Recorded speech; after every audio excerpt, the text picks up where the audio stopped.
Chapter 746. Long Fei Yi was clearly in control of the lustbite energy, but how long has it been? Why is the energy flowing in the opposite direction in his body? What's going on? Not to mention how powerful the lustbite energy is. Even if it's a low-grade internal energy, it's very dangerous for it to flow in the opposite direction. Whether it's Long Fei Yi or Kenzo, their understanding of the lustbite energy is limited. They don't understand why it's like this. Long Fei Yi stood motionless. Although he didn't show anything on his face, Han Yunxi could feel that the atmosphere between him and Kenzo was very tense. His heart, which had finally calmed down, was once again thumping wildly without stopping. Seeing that the ranking tournament is about to start, Long Fei Yi can't let anything happen to him. If he misses the ranking tournament, everything will be over. Suddenly, Kenzo stepped forward and pressed his hands on Long Fei Yi. Long Fei Yi seemed to know what Kenzo wanted to do. He wanted to block Kenzo's hands, but Kenzo had already used all his third-stage internal energy and poured it into Long Fei Yi's body. This third-stage internal energy merged with the fifth-stage internal energy that was originally passed to Long Fei Yi, forming a powerful and complete eighth-stage nirvana energy that forcefully suppressed the lustbite energy. Kenzo let go of his hands and immediately retreated a few steps. He fell to the ground and spat out a few mouthfuls of blood. He had used up all his life's knowledge and his internal energy. Only Kenzo's eighth-stage nirvana energy can contend with the lustbite energy. Long Fei Yi looked at his master and resolutely sat cross-legged on the ground. He borrowed the strength of his nirvana energy to forcefully suppress the lustbite energy. After a while, the reverse flow disappeared and he could finally control the lustbite energy. As soon as Long Fei Yi recovered, he walked towards Kenzo. Master, you, Fei, these two powers are only evenly matched in your body for now. They're restricting each other for your own use, but there must be a reason for the lustbite energy to go in the opposite direction, Kenzo said through ventriloquism. Long Fei Yi knew that he was only temporarily controlling the energy. No one knew when it would go awry again. He grew heavy. Master, your internal energy, that last Yunxi is right. The old man's name is the old man. Why does he still have his martial arts skills? It's better to cripple them all. Become an ordinary person. The sword sect master chuckled. He had long since seen through his gains and losses. If he's a normal person, then perhaps Luo Qingling she's. Han Yunxi listened from the sidelines and realized that Kenzo had used up all his internal energy to help Long Fei Yi. She didn't say a word, but silently handed over a bottle of medicinal pills. Kenzo's old man saw this and smiled. Lass, you don't blame old man anymore. Han Yunxi lowered her head and stuffed the medicinal pills into Kenzo's hands without a word. Actually, she had long stopped blaming him. She circled around Long Fei Yi's back and silently treated his wounds. Master, Elder Tsang is already on the stage. I heard that second elder and third elder aren't participating, the guard outside reported. Tianshan Kenzo's ranking matches didn't have any prerequisites. In fact, you didn't even need to sign up. All you had to do was jump onto the stage. News of Long Fei Yi and Sangqiuxi's duel had long spread like wildfire. If second elder and third elder weren't participating, it meant that these two factions were still watching from the sidelines. They didn't fully support Sangqiuxi. If they supported Sangqiuxi, they could take part in the ranking matches and waste Long Fei Yi's energy to save Sangqiuxi some energy. Granny Yu's vitality had been greatly damaged, so she wouldn't participate. In that case, this year's ranking matches would really be a one-on-one duel between Long Fei Yi and Sangqiuxi. Although there were no prerequisites for such a high-level competition, only the elders were allowed to participate.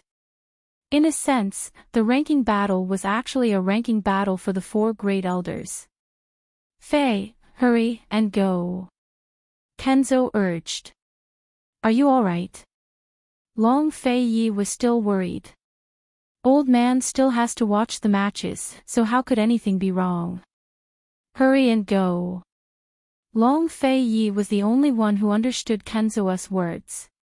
The lustbite energy was unstable, so Long Fei Yi had to kill Zhangqiuzi while he could still control it. Otherwise, if he couldn't control it, all his efforts from last night would be in vain. Long Fei Yi looked towards Han Yunxi and prepared to speak, but Kenzo cut him off.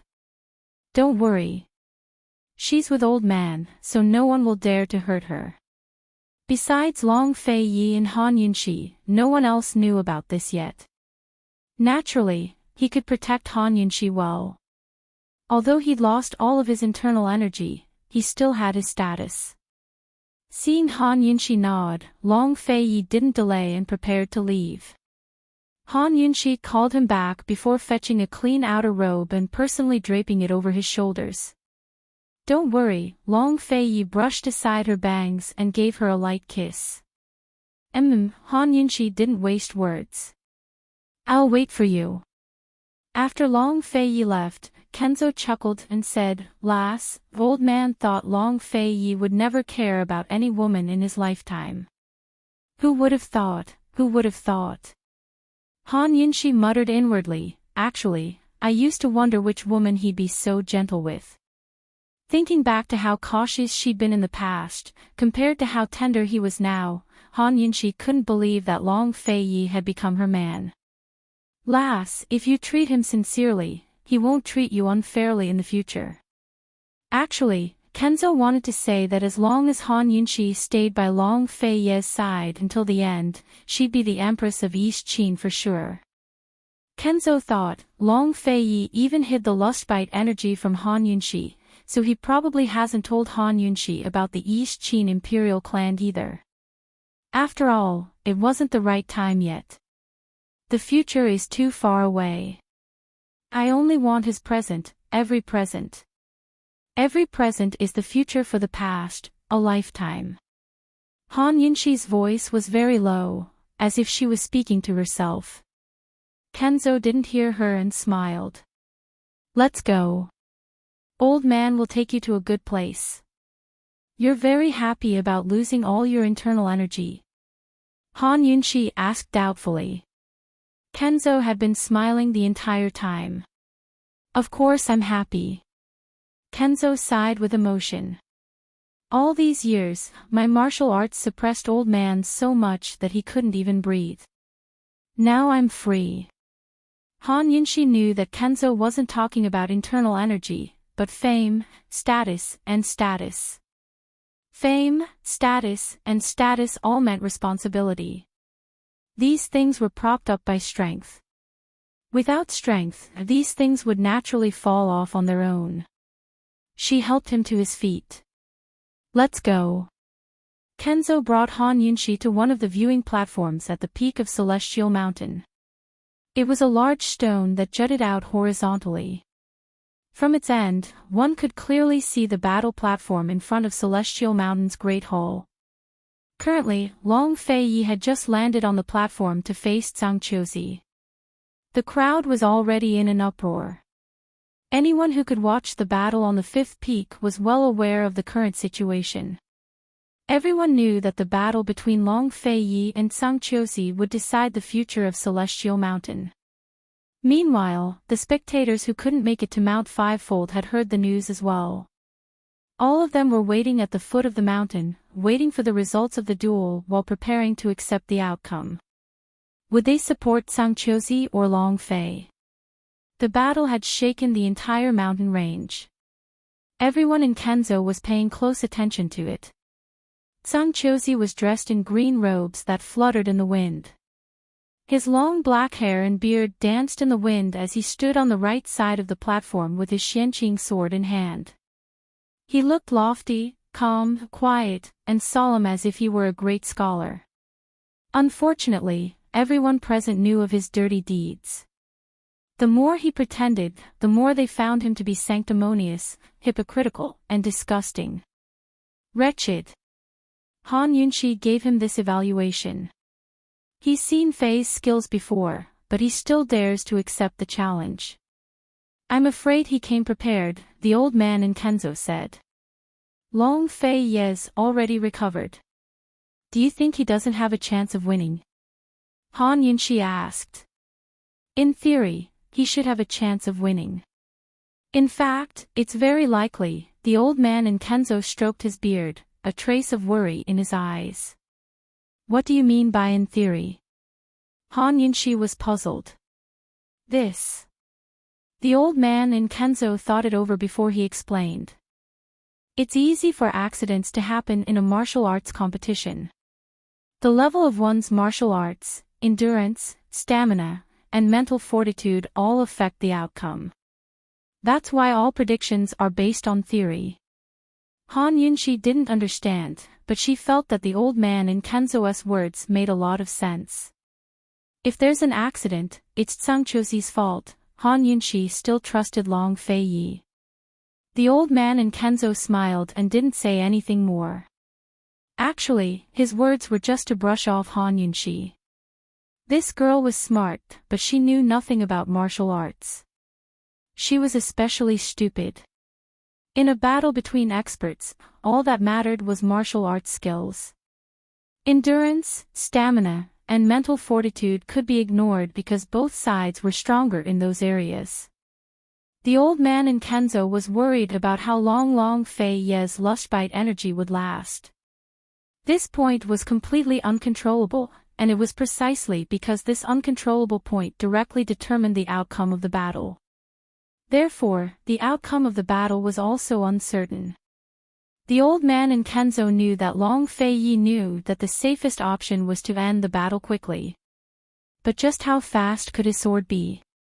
Long Fei stood on the left side of the stage, his tall and refined form loftily standing alone. His black robes were still stained with blood, his cloak and hair fluttering in the wind as they fluttered in the air with a swish. His jade face was as cold as frost, while his starry eyes were as deep as the sea. He looked coldly at Tsang Chozi as his lips curved into a contemptuous smirk. No matter where he stood, this man could look down on the world with disdain. Tsang Chozi's eyes stung at Long Fei Ye's mocking words. He raised his sword and pointed at him.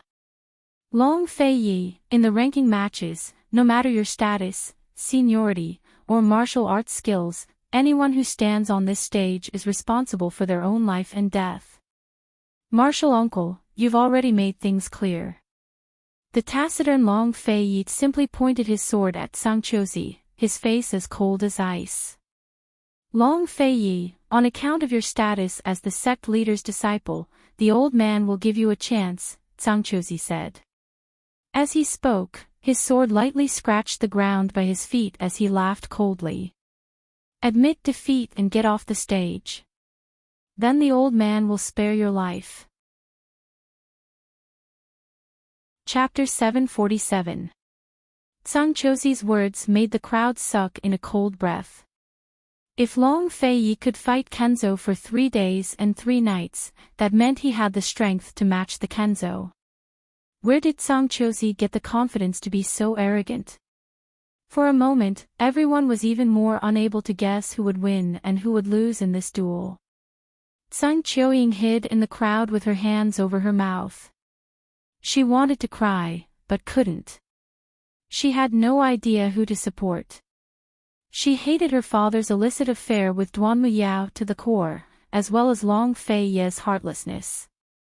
Years ago, her father had hinted to Long Fei Yi that as long as he agreed to her marriage, he'd support him to the position of sect head. But Long Fei Yi didn't even acknowledge her. Because she loved him, she hated him. Because she hated him, she still loved him. Tsang Choying didn't want her father to lose, nor did she want Long Fei Yi to lose. Whoever lost would die. Her hands clenched into fists over her mouth, filled with nothing but anxiety. Nearby, second and third elder were exchanging glances.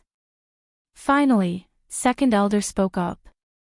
Old third, once Long Fei Yi dies, Tsang Chozi will definitely rebel. We have to make preparations. And if Zhangqiuzi loses? We. While third elder was still hesitating, second elder laughed coldly. Zhangqiuzi is astute and astute. His internal energy might have long reached advanced 7th level. Long Fei Yi and the sect head fought for 3 days and 3 nights. I'm guessing the sect head went easy on him. Just wait and see. Long Fei Yi's no match for Zhangqiuzi. But third elder was still hesitant. In the end, Zhangqiuzi couldn't beat the sect head. Moreover, his reputation has been ruined. If we join forces with him, won't we? Long Fei Yi colluded with the poison sect's remnants. How will the martial arts circles accept him? Moreover, the sect head's 2 disciples have been embroiled in scandals. He's long lost face. Second elder said disdainfully. Third elder, Jianghu has always been about strength. The things that people know now are just rumors. The sect leader had only locked up Duanmu Yao without dealing with Zhangqiuzi or Han Yunxi. From what I've heard, the commander-in-chief's manor in Medicine City still refused to recognize Han Yunxi as a poison sect descendant. Can't you tell? Today, whoever lost would be the scapegoat for everything. Whoever wins will be fine. The third elder muttered to himself as he looked at the tense situation on the stage. Let's wait a little longer. We have to observe the situation. Granny Yu was sitting near the 2 of them, her gaze never leaving Long Fei Yi. Last night, she had hesitated for a long time before deciding not to go to the peak, but she hadn't slept at all because she was worried about Fei's early exit. In addition to them, the disciples of the 2 pavilions and 2 halls were also speculating and discussing the outcome of the battle. Long Fei Yi, are you going to scram or not? Zhangqiuzi laughed out loud, clearly provoking him. Long Fei Yi's eyes narrowed into icy slits. Zhangqiuzi, even if you scram off the stage, your lordship won't leave your corpse intact. Old man, I'll make you regret your ravings. Zhangqiuzi raged. He immediately raised his sword, moving so fast that most of the audience couldn't even see him clearly. His blade was already in front of Long Fei Yi. Long Fei Yi's figure flashed and landed behind Zhangqiuzi, who stabbed empty air before turning to attack again. Long Fei easily parried a few of his blows. Zhangqiuzi refused to believe it. He sped up his attacks, his figure flickering and his sword transforming into afterimages. Soon enough, it was impossible to see clearly. All they saw was Long Fei Yi's figure flickering in and out of existence. It was impossible to tell whether it was Zhangqiuzi's figure or his sword. Long Fei Yi didn't move from his spot. It wasn't clear whether he was trapped or focused on defending himself. Han Yunxi didn't know martial arts, so she had no idea what was going on. Fortunately, old Kenzo had been explaining things to her the entire time. Long Fei Yi had been dealing with Zhangqiuzi's attacks the entire time, making it impossible for Zhangqiuzi to gain any advantage. Moreover, Zhangqiuzi's fierce attacks consumed a lot of energy, so Long Fei Yi was able to deal with them without changing his stance.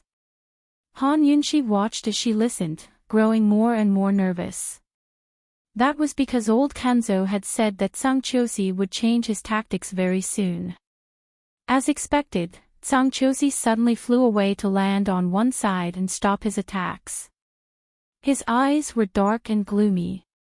He wasn't willing to accept this, nor did he believe that Long Fei Yi could still hold out. Long Fei Yi's martial arts had improved greatly after entering closed-door cultivation. Most likely, he'd been cultivating internal energy for the past month.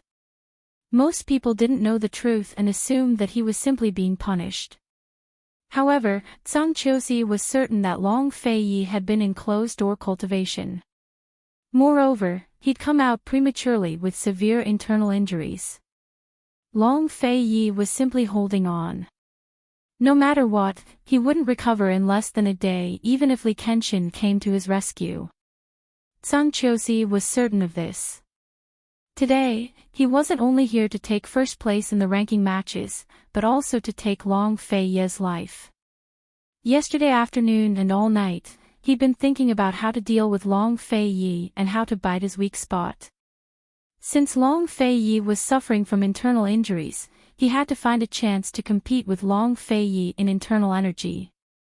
Once Long Fei Ye used up too much energy, he'd be unable to suppress his internal injuries. Then he'd trample Long Fei Ye beneath his feet. Once he got rid of Long Fei Ye, he and the heretical sword sect's leader would be able to surround and attack Li Kenshin.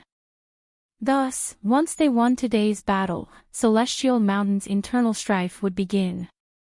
He hadn't planned to seize the position so soon, but he could only blame Han Yunxi and Long Fei Yi for pushing him too hard. That slut Duan Muyao for being too stupid. Zhang Chuzi suddenly gripped his sword with both hands and flew into the air. His Xianqing sword flared with sword on, dazzling like the stars. Countless onlookers looked up and gasped in amazement. What happened just then was only a warm-up. Now the real battle was about to begin. Then would Long Fei Yi, who'd been on the defensive this entire time, be ready to attack as well. Everyone could tell that Zhang Chuzi was staking everything on this one throw. He'd poured all of his internal energy into this one strike. Since Zhang Chuzi made the first move, he was destined to take the initiative. Faced with such powerful sword qi, Long Fei Yi had nowhere to run. His only option was to meet the attack head-on. I'll accompany you to the end. This strike would decide victory or defeat between the two. Heaven and earth on Celestial Mountain. For a moment, silence fell upon the scene. In the midst of it, Long Fei raised his head to look, his slender fingers covering his brows to hide the emotions on his face. Soon enough, everyone's attention rested on him. No one dared to blink, afraid to miss the moment he took to the skies. But Long Fei Yi didn't chase after him. He only looked up. Above his head, Zhang Chuzi's sword on grew more and more dazzling while his sword qi grew more and more intense. Soon enough, the onlookers could feel the killing intent shooting towards them like a sharp blade that could scratch their skin. Han Yunxi, who didn't know martial arts, felt it even more clearly. She couldn't even sit still and wanted to lean back. Meanwhile, Kenzo's internal energy was gone, but the dense true qi in his body was still enough to protect his body. He didn't move at all. Grandmaster, what's Zhang Chuzi trying to do? Why is Long Fei Yi? Han Yunxi asked. Don't worry, Fei can handle it. Kenzo's worried gaze betrayed his heart. Yes, he was worried, nervous, and perturbed. Why isn't Long Fei Yi chasing after him? Why isn't he making a move? Kenzo could tell that Zhang Chuzi had made a decisive move. He must have guessed that Long Fei Yi had internal injuries and was forcing Long Fei Yi to use all his internal energy to deal with him. Actually, Long Fei Yi only needed to use either his Lustbite energy or his 8th level Nirvana Heart energy to beat Zhang Chuzi to a pulp. Long Fei Yi still hasn't made a move. Has something happened to his Lustbite energy again? Kenzo's heart hung in the air. Han Yunxi no longer trusted him. She could tell that this wasn't Long Fei Ye's style at all. With his temper, he would never let Zhang Chuzi run rampant for so long. He would have ended the battle as soon as possible. Just what was going on? In the silence of the crowd, Zhang Chuzi's sword on reached its peak. No one could see the Qingxian sword in his hand, but a blinding flash of white light like a bolt of lightning descending towards Long Fei Yi. Thump! Thump! Thump! Han Yunxi's heart pounded so hard it felt like it was going to jump out of her chest. Kenzo's ashen face was drained of blood, and his lips were clearly trembling. Zhang Qiuying shut her eyes. Look, Zhang Chuzi's won for sure. Second elder was pleasantly surprised. Third elder nodded his head without hesitation. Granny Yu sat below the stage, her hands clenched tightly. Finally, she couldn't take it anymore and whispered to her disciples, "Pass on orders to prepare for battle. You must guard the bridgeheads." Not long after, the entire place became indescribably quiet. Almost everyone unconsciously held their breaths as they watched and waited without blinking. They were waiting for Zhangqiuzi's sword to strike. "Long Fei Yi, die!" Zhangqiuzi shouted as his sword slashed downwards like a bolt of lightning. Whoosh! Suddenly, a shrill whistle pierced through the air. Everyone assumed that it was the sound of Zhangqiuzi's sword on, but never expected it to be the sound of Long Fei's sword. How much power had been imbued into his sword? How could a casual wave of his hand have enough power to slice through the air? So Long Fei Yi was going to counterattack. In a flash, the crowd recovered their wits. In the blink of an eye, Long Fei Yi's profound frost sword flared with white light that was even more dazzling than the sun. It completely overshadowed Zhangqiuzi's sword on, causing both Zhangqiuzi and his profound frost sword to dim. Dazzling sword on and frigid sword chi filled the air like a rainbow as it rose from the ground to the skies, toppling mountains and overturning seas. Clang! The two sword-ons collided. More accurately, it was Long Fei Yi's sword chi that struck Zhangqiuzi's sword chi with an earth-shattering boom. Amidst the noise, the two sword-ons didn't seem to be in a stalemate. Long Fei Yi's sword chi simply overwhelmed Zhangqiuzi's and sent the latter's sword chi flying back into his body. Zhangqiuzi took the brunt of his own strength and spat out a mouthful of blood as his body bent over from the force. But Long Fei Yi's sword chi followed up and sent him flying into the air. Soon enough, he fell back down unconscious, his life or death unclear. No one had expected this outcome. Long Fei Yi's sword chi had doubled the strength of Zhangqiuzi's sword chi. How is this possible? This man is too terrifying. Silence returned to the crowd. Only Long Fei Yi's footsteps could be heard. His face was as cold as ice, his gaze ruthless. Step by step, he walked to Zhangqiuzi's side and kicked him off the stage. "Father!" Zhangqiuying wailed as she threw herself at him. Long Fei Yi won. Long Fei Yi won. He won. Master, he won, he won. Han Yunxi rejoiced as she leapt to her feet. But before the crowd could accept the result, a figure flew out of the crowd and landed on the stage. He was tall and slender, his bearing elegant and graceful. His hands were clasped behind his back, his expression gentle. Is he going to participate in the ranking matches? Who is he? Chapter 748. Who was he? Everyone was curious. If Zhangqiuzi hadn't fainted, he would have been even more shocked, because this was none other than his eldest disciple, He Lian. He had been recommended to Celestial Mountain at the age of 5 by a renowned Jianghu clan, the He clan fort. Because of his good birth and rare talents, Zhangqiuzi took him in directly. Before him, Zhangqiuzi's Lockhart courtyard had taken in many disciples, but He Lian was the first one he'd acknowledged. Thus, he was the eldest senior brother everyone talked about. He Lian had a gentle personality and a good temper. He was cultured and refined in his dealings with others, and was very modest. He was the famous handsome gentleman of Celestial Mountain, and his martial arts skills were outstanding among the disciples of the two depositories and courtyards. Even so, he was no match for Long Fei Yi. Even if Long Fei Yi hadn't gone into closed-door cultivation for a month to obtain the Lustbite energy or Old Man Kenzo's 8th level Nirvana Heart Arts, He Lian still wouldn't be Long Fei Yi's match. He Lian's internal energy was only at the 5th level at most. No matter the reason, the rules of the ranking matches stated that anyone who stepped onto the stage had to fight. What was He Lian doing here? Seeking death. Amidst the crowd's astonishment, He Lian sighed and bowed to Long Fei Yi. Your Highness Duke of Qin, this one is Heilian, the eldest disciple of Lockhart Courtyard. Please instruct me. Zhang Qiuying supported Zhang Qiuzi and shouted, eldest senior brother, get down here. Have you gone mad? Junior sister, although eldest senior brother's skills aren't up to par, I have to avenge Master. Master is the head of Celestial Mountain's elders, so how could he tolerate such humiliation? So speaking, he turned towards the Lockhart Courtyard disciples. Master may have fallen, but our Lockhart Courtyard hasn't. We won't fall either, right? Immediately, some of the disciples agreed.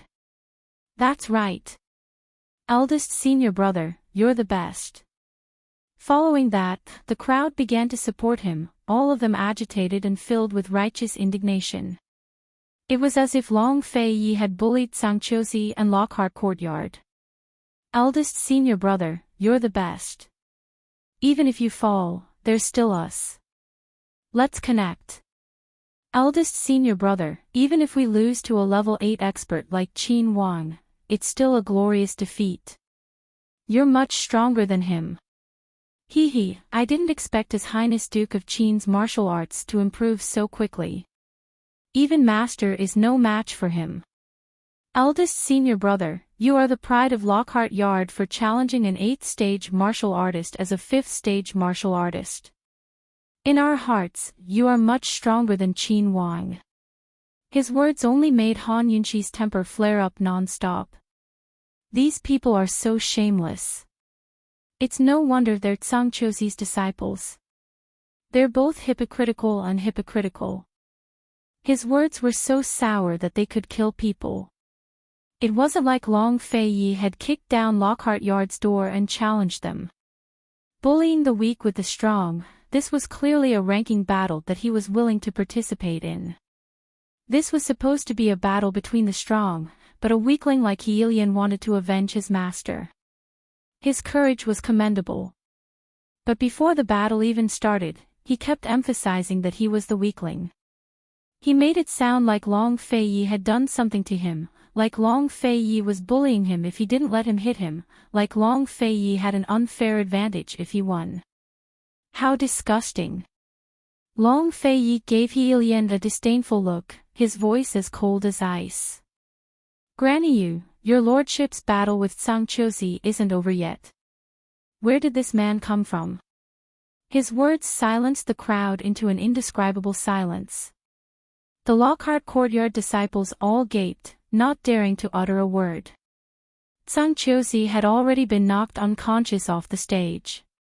Could it be that Long Fei Yi was bent on killing him? Granny Yu immediately rose to her feet. Someone come, Heilian is interfering with the ranking battles. Take him away for questioning. Abruptly, Zhang Qiuying cried out, my father admitted defeat. My father admitted defeat, Lockhart Courtyard admitted defeat, sob. Zhang Qiuying wasn't clear on what her father and eldest martial brother had been plotting all this time, but she knew that the sect head would definitely settle accounts with him as soon as he lost. The debts from Grand Concubine Yi and Duan Muyao, as well as the various crimes her father had committed over the past few years, all of which would be hard to suppress. Thus, nothing could happen to eldest senior brother. At least Lockhart Courtyard had a successor with him around. If anything happened to him, what would a woman like her do? Over the years, she had used her father's status to gain control of many of Celestial Mountain's businesses. She could handle business matters, but she didn't know a thing about Lockhart Courtyard. Long Fei Yi, my father admitted defeat. Zhang Qiuzi admitted defeat, so your battle is over. Zhang Qiuying cried. Long Fei Yi's face was expressionless, but Zhang Qiuying quickly shouted, Heilian, get down here. Lockhart Courtyard admitted defeat, so get down here. Zhang Qiuying set Zhang Qiuzi aside and rushed to Granny Yu. Auntie Yu, the rules of the ranking matches are that anyone who admits defeat will fight.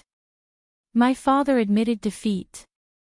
I'm his daughter, so he can admit defeat on his behalf.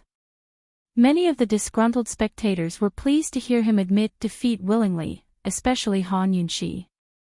The Lockhart courtyard people were simply looking for their own humiliation. Granny Yu glanced at Long Fei Yi, then at the three white-haired elders at the judges' table. These were the retired elders of Celestial Mountain. They were the true honored elders of the Celestial Mountain and spent most of their time in secluded cultivation. They hadn't shown their faces for over a decade. Although they didn't participate in any worldly conflicts, including the factions of Celestial Mountain, Elder Kenzo still invited them here in hopes of intimidating the restless heretical sword sect. Kenzo kept staring at Heilian with a stern expression. Soon enough, one of the honored elders nodded and announced, Long Fei Yi wins this round. As soon as he said this, Qi Lian, whose arms were restrained by the guards, immediately broke free. He said loudly, "Then I challenge your Highness Duke of Qin in my own name. Is that enough?" He's finally showing his true face. Zhang Qiuying gave a start. Everyone else was surprised and confused. But Long Fei Ye's eyes were sharp enough to notice the strength of He Yilian's legs as soon as he jumped onto the stage. This fellow's martial arts had to be better than the crowd imagined. Since he dared to step onto the stage, he must have made preparations. Long Fei Yi knew that he had to end the fight quickly as well. Just then, he'd used too much strength in his fight with Zhang Qiuzi. Now his lustbite energy seemed to be flowing in the opposite direction. He didn't have much time left. Long Fei Yi pointed his Xuanhuan sword at He Yilian as he ordered, "Draw your sword." But He Yilian didn't. A sinister look flashed past his eyes before he bowed modestly. "I ask your Highness Duke of Qin to show mercy." Long Fei Yi didn't hesitate to slash out with his sword as fast as lightning. But He Yilian moved like a shadow and dodged the blow, leaving only his clothes torn to shreds. What incredible speed! The crowd couldn't see Long Fei Ye's sword clearly, much less He Yilian's figure. Now the crowd realized that He Yilian wasn't a simple man. He wasn't here to avenge Zhang Qiuzi, but to challenge Long Fei Yi for a spot in the ranking matches. This fellow hid his skills well. To move so quickly, one had to have at least 6th level internal energy. In other words, He Yilian's martial arts skills were already on par with the other three elders. How unexpected! Second and third elder exchanged glances. Zhang Qiuzi hid his disciple well. "I never expected it, I never expected it." Did Zhang Qiuzi really teach him? Granny Yu was so moved that she stood up. She marveled at He Yilian's profound internal energy at the same time as she pondered another question. Who taught He Yilian his lightness skills? In my impression, lightness skills aren't Zhang Qiuzi's strong suit. Long Fei Yi was surprised as well. His sword didn't stop, but struck out multiple times. But He Yilian dodged even faster than before. He Yilian's speed made many people think of the Shadow Clan. Once upon a time, they were the protectors of Western Qin's imperial clan. In a flash, all sorts of guesses rose. Although He Yilian's martial arts weren't as good as Long Fei Ye's, his lightness skills were enough to avoid Long Fei Ye's attacks. As long as he had enough stamina, he could drag this out with Long Fei Yi. Although he wouldn't win, he wouldn't lose either. At the end of this duel, it would be a battle of endurance. Han Yunxi couldn't believe it. Could it be that the white-robed gentleman who saved me was this guy? How could that be? She shook her head. Although the resemblance was uncanny, she still hoped it wasn't. The white-clothed young master was the most stunning person in her life. He was an unforgettable chance encounter in her life. He was a beautiful accident that she might never meet again. She would rather never meet him again than let He Yilian destroy this beautiful moment. She wanted to summon Lil Thing so it could recognize him, but Lil Thing was still sleeping in the poison pond. In the end, she couldn't bear to disturb it. Long Fei Ye's attacks were all meant to test Heilian and observe his lightness skills. If he hadn't seen the true shadow arts before and been familiar with Gu Beiyue, he would have misunderstood long ago. Other than the members of the Shadow Clan, no one else would be able to cultivate the shadow arts. At most, they would only learn the surface of it. Heilian definitely wasn't a member of the Shadow Clan. Long Fei's sword grew faster and faster. Although it was only a single sword, its speed was so fast that it split into dozens of afterimages to surround and attack Heilian from all sides. He had no choice but to back away. Obviously, the speed of his retreat wasn't as fast as the speed of his left and right movements. Although Heilian was an accident, but in less than a cup of tea's time, Long Fei had grasped the other party's weak point.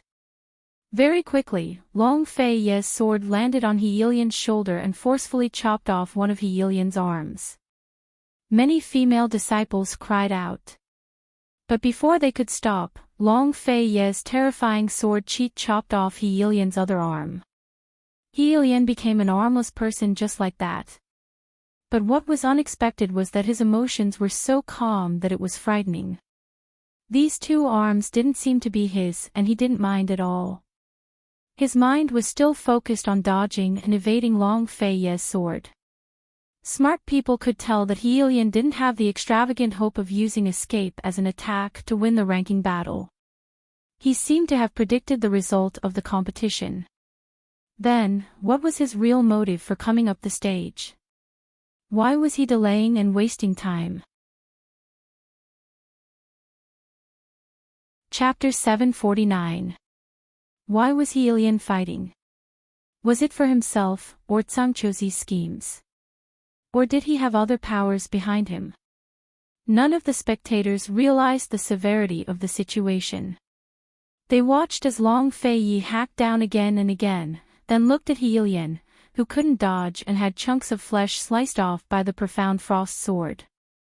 Soon enough, Heilian was bleeding profusely from both sides of his abdomen. But he was still holding on. He didn't even crease his brows as he kept dodging, stubbornly refusing to fall. Everyone was shaken to the core by the sight. No one knew when Long Fei would end Heilian's life. Although Long Fei didn't say a word, everyone guessed that Long Fei wasn't using his full strength and was waiting for Heilian to admit defeat. Finally, Zhang Qiuying couldn't take it anymore and shouted, "Eldest senior brother, just admit defeat. Admit defeat." Zhang Qiuying's voice sounded especially desolate in the silence, but Heilian didn't seem to hear her. He remained indifferent and continued dodging. As he dodged, blood and flesh splattered everywhere. That's right, it wasn't just blood that flew in all directions. Flesh and blood splattered everywhere as Long Fei's sword sliced off his flesh. Even a handsome, jade-faced gentleman was about to be cut into pieces. Everyone had a compassionate heart.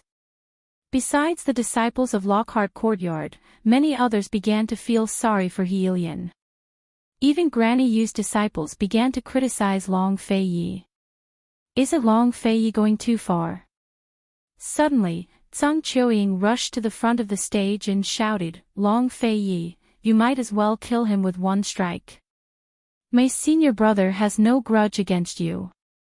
If you want to avenge Han Yunxi, then come at us father and daughter." Yes, Heilian had no grudge against Long Fei. Why would an 8th rank expert like him waste time tormenting Heilian like this? In the beginning, everyone suspected that Heilian was deliberately stalling for time and had other motives. But now, almost everyone suspected that Long Fei was stalling for time. Long Fei was stalling for time. Only Han Yunxi and Kenzo knew that something had happened to Long Fei. It was not Long Fei who was stalling for time. It was Heilian who was stalling for time with his own life. Long Fei was pinned down by Heilian. "Master, what happened to him? His internal injuries haven't completely healed, right?" Han Yunxi asked anxiously. Kenzo's old man frowned and stared at Long Fei. No one knows if he did not want to answer Han Yunxi, or he was too nervous to hear Han Yunxi's question. Actually, from the moment Long Feiyi discovered He Yilian's weakness, he had sensed that Long Feiyi was starting to falter. In a fight between high-level experts, the discovery of an opponent's fatal weakness meant victory was set. Moreover, Long Feiyi's style was to kill He Yilian within 3 strikes. However, he had already struck so many times and injured He Yilian to such an extent, yet he still hadn't killed He Yilian. Those who didn't know the situation would only assume that Long Feiyi was tormenting He Yilian on purpose to get back at Sangqiuzi. But he knew the truth and knew that Long Feiyi couldn't kill He Yilian. His every strike was meant to kill He Yilian, but none of them were accurate. Even so, Long Feiyi could still use his powerful sword qi to attack He Yilian. He Yilian wasn't Sangqiuzi, so all he needed to do was use his 8th level Nirvana Heart Arts powers. A single strike of sword qi was enough to shatter He Yilian's organs. But Long Feiyi didn't do that. Not to mention sword qi, even his swordsmanship was very weak now. If it wasn't for the fact that he was still standing on the stage, motionless and expressionless, everyone present would have noticed that something was wrong with him. What now? Kenzo was about to lose his mind. They'd focused all their energy on Sangqiuzi, but never expected this Qing Yao Jin to show up. If this kept up, Long Fei would fall into cultivation deviation very soon. Kenzo was certain that He Yilian knew something. But besides him and Long Feiyi, who else on Celestial Mountain didn't know about the Lustbite energy? Even Han Yunxi, who'd been guarding Long Feiyi's identity every day, had no idea. How could anyone have leaked the information? Kenzo didn't have time to consider such details. His top priority now was to end the ranking matches as soon as possible. If He Yilian was stubbornly holding on and refusing to admit defeat, then what about Long Feiyi? Kenzo immediately rejected the idea. Leaving aside Long Feiyi's refusal, even he, as his master, wouldn't allow Long Feiyi to admit defeat. Such a proud person, such a noble king, such an indomitable man, how could he admit defeat? But what else could he do? Long Feiyi. Han Yunxi suddenly cried out. Kenzo recovered his wits and saw Long Feiyi fall to one knee as soon as he swung his sword. That sword could have pierced He Yilian's heart, but because he knelt, the sword fell and stabbed empty air. Instantly, everyone stopped talking. Everyone was dumbfounded. Second elder, third elder, and Granny Yu stood up at the same time. They were all flabbergasted. They didn't expect such a thing to happen. Even the white-haired supremacy on the high seat was flabbergasted. He looked at each other. Long Feiyi. What happened to him? Kenzo's proudest disciple, an 8th-grade Brahma at such a young age.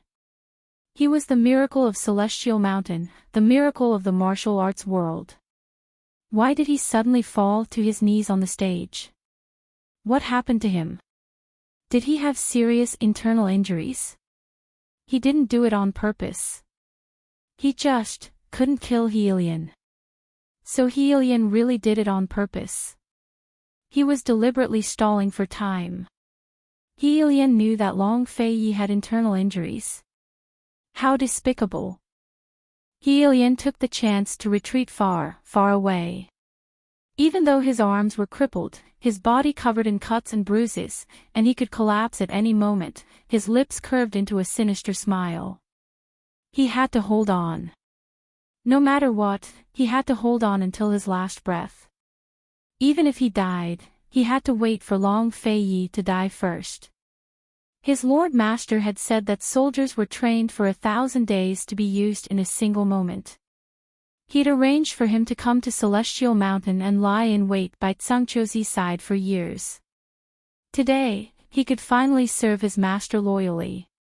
He had once been confused and doubtful. Once, he'd secretly run down the mountain to find his Lord Master and ask him what he wanted him to do. His innate talent was extraordinary, but he had to hide it. Over the years, he'd watched Long Fei steal the limelight on Celestial Mountain and in the martial arts world. Only he knew how unreconciled he was. He even considered betraying his Lord Master and revealing his true skills. Then he'd swear fealty to Zhangqiuzi and follow him to seize the position of Celestial Mountain's sect leader. But in the end, he endured because he feared his Lord Master. The consequences of betraying him were unimaginable. All he could do was wait with no destination in mind. Until this time, when Long Fei brought Han Yunxi to Celestial Mountain, he'd sent multiple secret letters to his Lord Master to report everything that had happened on the mountain.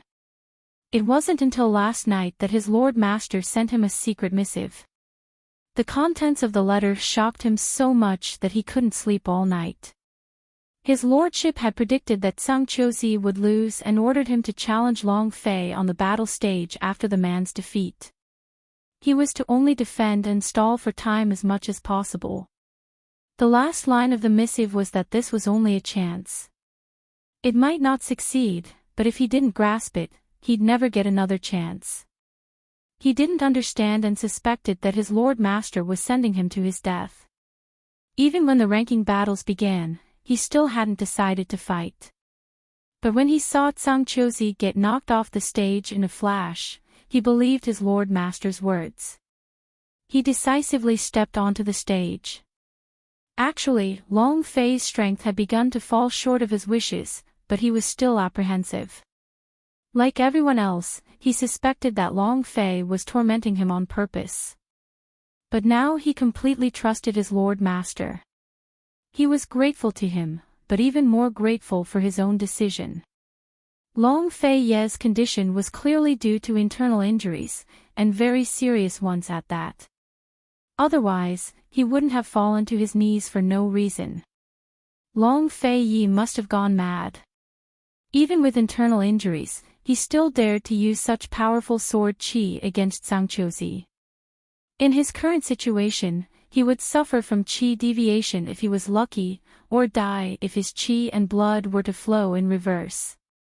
He Lian looked at Long Fei's ashen face and his smile widened. He couldn't wait any longer. Even if he died, he'd beat Long Fei in the ranking battles before dying. After all these years, he could finally beat Long Fei. Today was worth it. Long Fei knelt on one knee on the ground, both hands propping up his sword. His head was bowed, and at close range, one could see the sweat on his temples and veins bulging on his forehead. Although he didn't show any of it, all he did was kneel on one knee. But beneath the surface, what were the waves raging inside him? He gritted his teeth and endured. Admit defeat. Or else he'll die. Han Yunxi stood up and prepared to rush down the mountain, but Kenzo stopped her. He won't admit defeat. If you go now, you'll only affect him. I can't watch him die. I can't. Han Yunxi's voice was choked with sobs. She wanted to rush down the mountain, but Kenzo grabbed her hand. Han Yunxi, if you understand his pride, you can't let him admit defeat. Han Yunxi gave a start as tears streamed down her face. Grandmaster, are you going to watch him die? Can you do it? Silence reigned as everyone focused on the stage. He Lian and Long Fei were about 15 paces apart. One was standing, bleeding profusely, while the other was kneeling with his head bowed. It was hard to tell what was going on. Time trickled by. Kenzo couldn't answer Han Yunxi, but he was as anxious as a cat on a hot tin roof. Fei couldn't admit defeat or withdraw from the competition. The only way was to keep fighting. If that was the case, he had to hurry. If he delayed any longer, his lustbite energy would reverse even more. Once it reached the point where his nirvana heart arts couldn't suppress it, even the gods wouldn't be able to save him. Why? Why isn't he moving? Could it be that he's already? Kenzo didn't dare to think any further. It was at this moment that He Lian suddenly strode towards Long Fei. He had been waiting this entire time for Long Fei Yi to continue his attacks. As long as Long Fei Yi kept attacking, he'd definitely enter a cultivation deviation. But Long Fei Yi still didn't move. He was planning to keep waiting, but he couldn't hold on any longer. Although he was standing, he could faint at any moment. Blood flowed from his body non-stop, and he was afraid that Long Fei Yi wouldn't make a move before he died. No matter what, he wouldn't let such a good chance slip by. Chapter 750.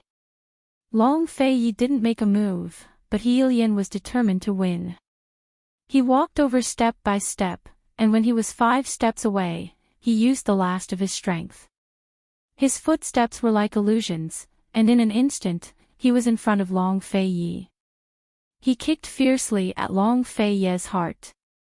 Almost at the same time, a sharp blade jumped out diagonally, pointing directly at Long Fei Yi's heart.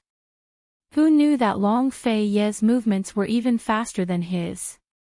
Other than the 3 venerables and the old Kenzo, probably no one else present saw the process of Long Fei Yi's movements. Everyone only saw the result.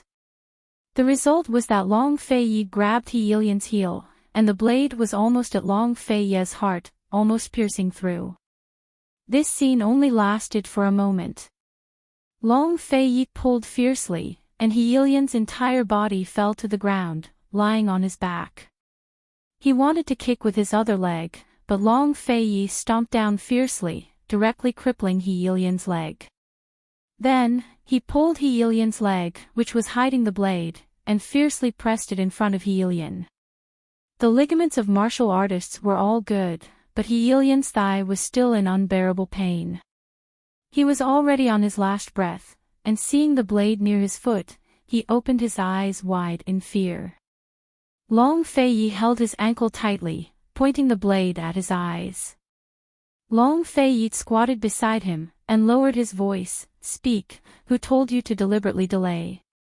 You faked it." He Lian's voice was very weak, but there was a stubbornness that couldn't be ignored. Long Fei Yi coldly snorted, "It seems that you were tricked. Dying here, it's a waste of your good martial arts." He Lian couldn't believe his ears.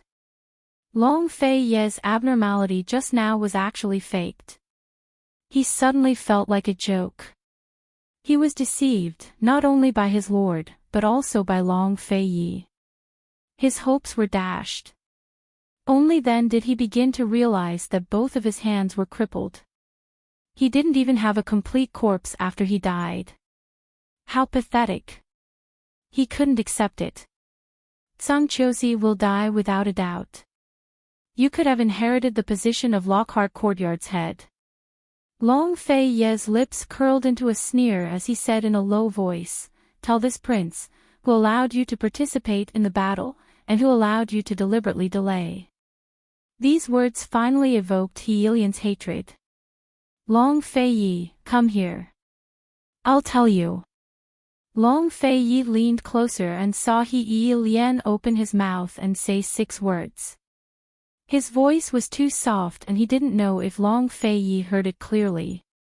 Long Fei Yi was just about to get up when He Lian used the last of his strength to suddenly straighten his body, meeting the blade of the wind blade at the tip of his feet. The sharp blade entered his throat and He Lian finally took his last breath. Long Fei Yi didn't even look at him as he stood up. He Lian was dead, and Long Fei Yi had won. Everyone stared blankly at the silent battle stage, feeling like everything that had just happened was a dream. It was thrilling to the core, strange, and unpredictable. No one could tell what was real and what was fake. Finally, the results of the battle were clear. He Lian was dead. He was really dead. There would be no more surprises. Long Fei Yi's proud figure was still standing straight. Aside from his pale face, he didn't look as wretched as before. He stood high on the battle stage and looked down at the crowd. Finally, his cold gaze rested on the Lockhart Courtyard disciples before he pointed his profound frost sword at them.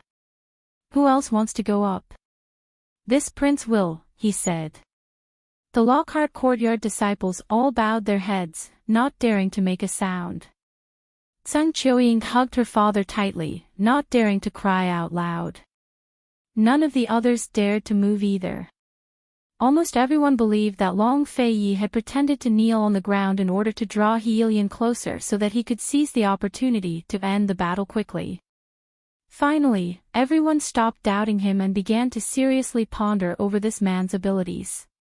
At this moment, Long Fei Yi held his sword with one hand behind his back and asked loudly, "Who else wants to fight?" As soon as he finished speaking, the profound frost sword shone brightly, intimidating everyone present. What else was there to ponder? What else was there to hesitate about? Long Fei Ye's sword chi was really above the 8th grade of Nirvana realm. It was much stronger than Elder Kenzo. Many people present were filled with admiration and reverence. The Lockhart courtyard disciples didn't dare to have any thoughts of rebellion. They only hoped that Long Fei Yi and Elder Kenzo would let them off easily. Only Elder Kenzo and Han Yunshi stared fixedly at Long Fei Yi, extremely nervous. Elder Kenzo was so nervous that his palms were sweating. He knew that Long Fei Yi was actually forcing himself. He originally thought that Long Fei Yi would fall after killing Heilian. He never expected that Long Fei Yi would still be able to stand upright and provoke Lockhart courtyard with every word. He was still like a king, looking down on the disciples of Heaven Mountain. His last sword was not only to intimidate everyone present, but also to intimidate the evil sword sect. However, he had to pay a huge price for this sword. The lustbite power in his body had already gone against the flow. No one answered the question in the silence. Before the honored elders announced the end of the ranking matches, the sword sect master's mind was already stretched taut. He didn't dare to relax, not because he was afraid of accidents, but because there had been too many. Long Fei couldn't afford any more surprises. Right now, a single 4th rank expert was enough to destroy Long Fei Yi. At this moment, second elder walked out from his seat. This, Elder Kenzo's heart was hanging in midair. Han Yunshi held her breath, her entire body trembling. No. She couldn't believe it. Second elder walked step by step towards the stage from the spectator stands. Long Fei didn't move a muscle, his face expressionless, but his heart was filled with turbulent waves.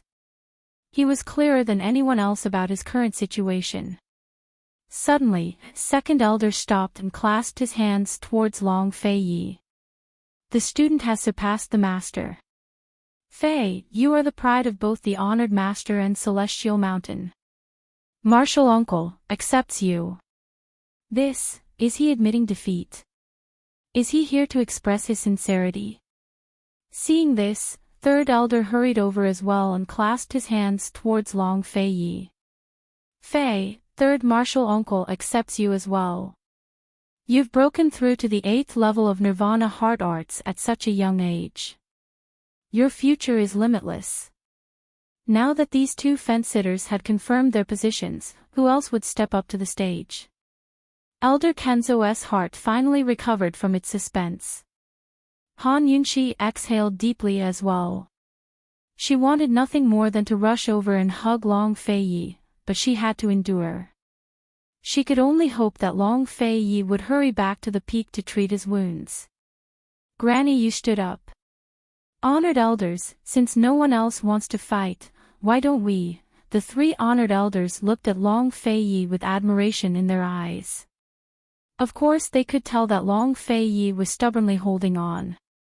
Soon enough, one of the honored elders stood up and announced that Long Fei Yi had taken first place in the ranking battles, while Tsang Chozi was second. Rather than calling this a ranking battle, it was more like a competition for supremacy. Long Fei Yi turned around and clasped his hands towards the 3 honored elders before flying to the peak. He saw Elder Kenzo and Han Yunshi waiting on the spectator stones, but he didn't seek them out. Instead, he went straight to Jiuxong Hall. Kenzo and Han Yunshi immediately chased after him. By the time they reached Jiuxong Hall, they saw Long Fei Yi kneeling before the gates, coughing up blood. Long Fei Yi. Han Yunqi's heart nearly stopped beating. She rushed to Long Fei Ye's side and saw that Long Fei Ye's face was shockingly pale. His eyes were bloodshot and filled with a coldness that felt foreign to her. "Don't worry, I'm fine." Despite his condition, he still tried to comfort Han Yunqi. "I'm fine. Be good, I'm just..." Before he could finish speaking, he spat out large mouthfuls of blood. Before he could even react, the blood he spat out had already turned black. This black color was not true black, but a dark red color due to the blood stasis. It was so red that it was almost black. Han Yunqi scrambled to take out all of the life-saving pills from her medical pouch and fed them to Long Fei Yi. But it was no use. She finally managed to feed him, but he immediately spat it out. It gushed out of his mouth along with his blood. "Long Fei, don't scare me, all right? Long Fei Yi. Tell me what to do. How can I help you? Long Fei Yi. Long Fei Yi, you can't leave me behind, you can't." Han Yunqi had never realized that she was so useless. She couldn't help at all. She didn't know a thing. No matter how she asked, Long Fei Yi didn't answer her. Even though he was still conscious, he didn't even have the energy to answer her. When he was killing He Yi Lian, his nirvana power had started to flow in reverse. He had clenched his teeth and struck out with his last sword. He knew that without that sword, he wouldn't be able to intimidate second clan elder and third clan elder. He definitely wouldn't be able to intimidate the evil sword sect. Only with that sword would everyone believe that he was pretending to be weak. Blood continued to flow out of his mouth, as though it would never stop. Han Yunqi had already broken down. She grabbed onto Kenzo Elder's sleeves tightly. "Save him. I beg you, you must save him." Kenzo Elder was also on the verge of breaking down. His heart was in indescribable pain. He knew that the peace of Heaven Mountain was preserved, but his beloved disciple's life might not be preserved. He muttered to himself. "As long as it's a fourth-grade inner force, it will be able to protect him. You have to save him. You're the sect leader of Heaven Mountain, you must have a way." Han Yunqi screamed crazily. Who could she ask for help from? Who could Long Fei Yi ask for help from? Long Fei Yi had to risk his life to protect Heaven Mountain's peace and intimidate the evil sword sect. However, there were so many fourth-grade experts in Heaven Mountain. She couldn't ask for help. The only person she could ask for help from was Kenzo Elder. The only person who knew about this was Kenzo Elder.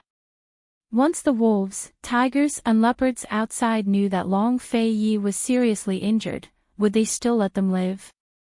Han Yunqi knew that Kenzo Elder had lost all his inner force. However, she still tugged on Kenzo Elder's sleeves and begged. "I beg you, as long as you can help him. Master, I beg you to think of a way. Long Fei Yi can't die. He can't die." Han Yunqi's cries broke Kenzo Elder's heart. He threw caution to the wind and ordered. "Men, bring Long Fei Yi to Jiucheng Palace. Whoever dares to spread this news will be killed without mercy." He was about to leave when Han Yunqi grabbed onto him. "Where are you going?" "To find the revered sir. Only the revered sir can save him now." The revered sir had never interfered in worldly affairs. Even if Heaven Mountain was in a life and death situation, the revered sir would not interfere. They only studied sword techniques. It was already an exception to invite the three of them to oversee the ranking tournament. Whether the revered sir was willing to save him, Kenzo Elder was not sure. However, he had to try. Chapter 751. After the Kenzo Elder left, a few attendants helped Han Yunqi carry Long Fei Yi to the 9th floor palace. Along the way, blood splattered all over the floor. Han Yunxi glanced back, but her vision was blurry. She only felt that the long corridor had been dyed red, as if the entire world had been dyed red. It was so red that it seemed impossible to wash it off. The attendants placed Long Fei Yi on the bed and retreated to one side. Long Fei Yi was already unconscious. His pale face and the traces of blood at the corners of his mouth were a stark contrast of white and red. It was a glaring sight to behold. Han Yunxi knew that Long Fei Yi's blood was flowing in the wrong direction. If he wasn't treated in time, even the gods wouldn't be able to save him. His life was fading away along with the blood that gushed out of his mouth. Han Yunxi pulled at her sleeves to wipe away all traces of blood from Long Fei's mouth. Very soon, both of her sleeves were dyed red. She wiped with her hands, desperately wiping. As soon as the blood gushed out, she wiped it away.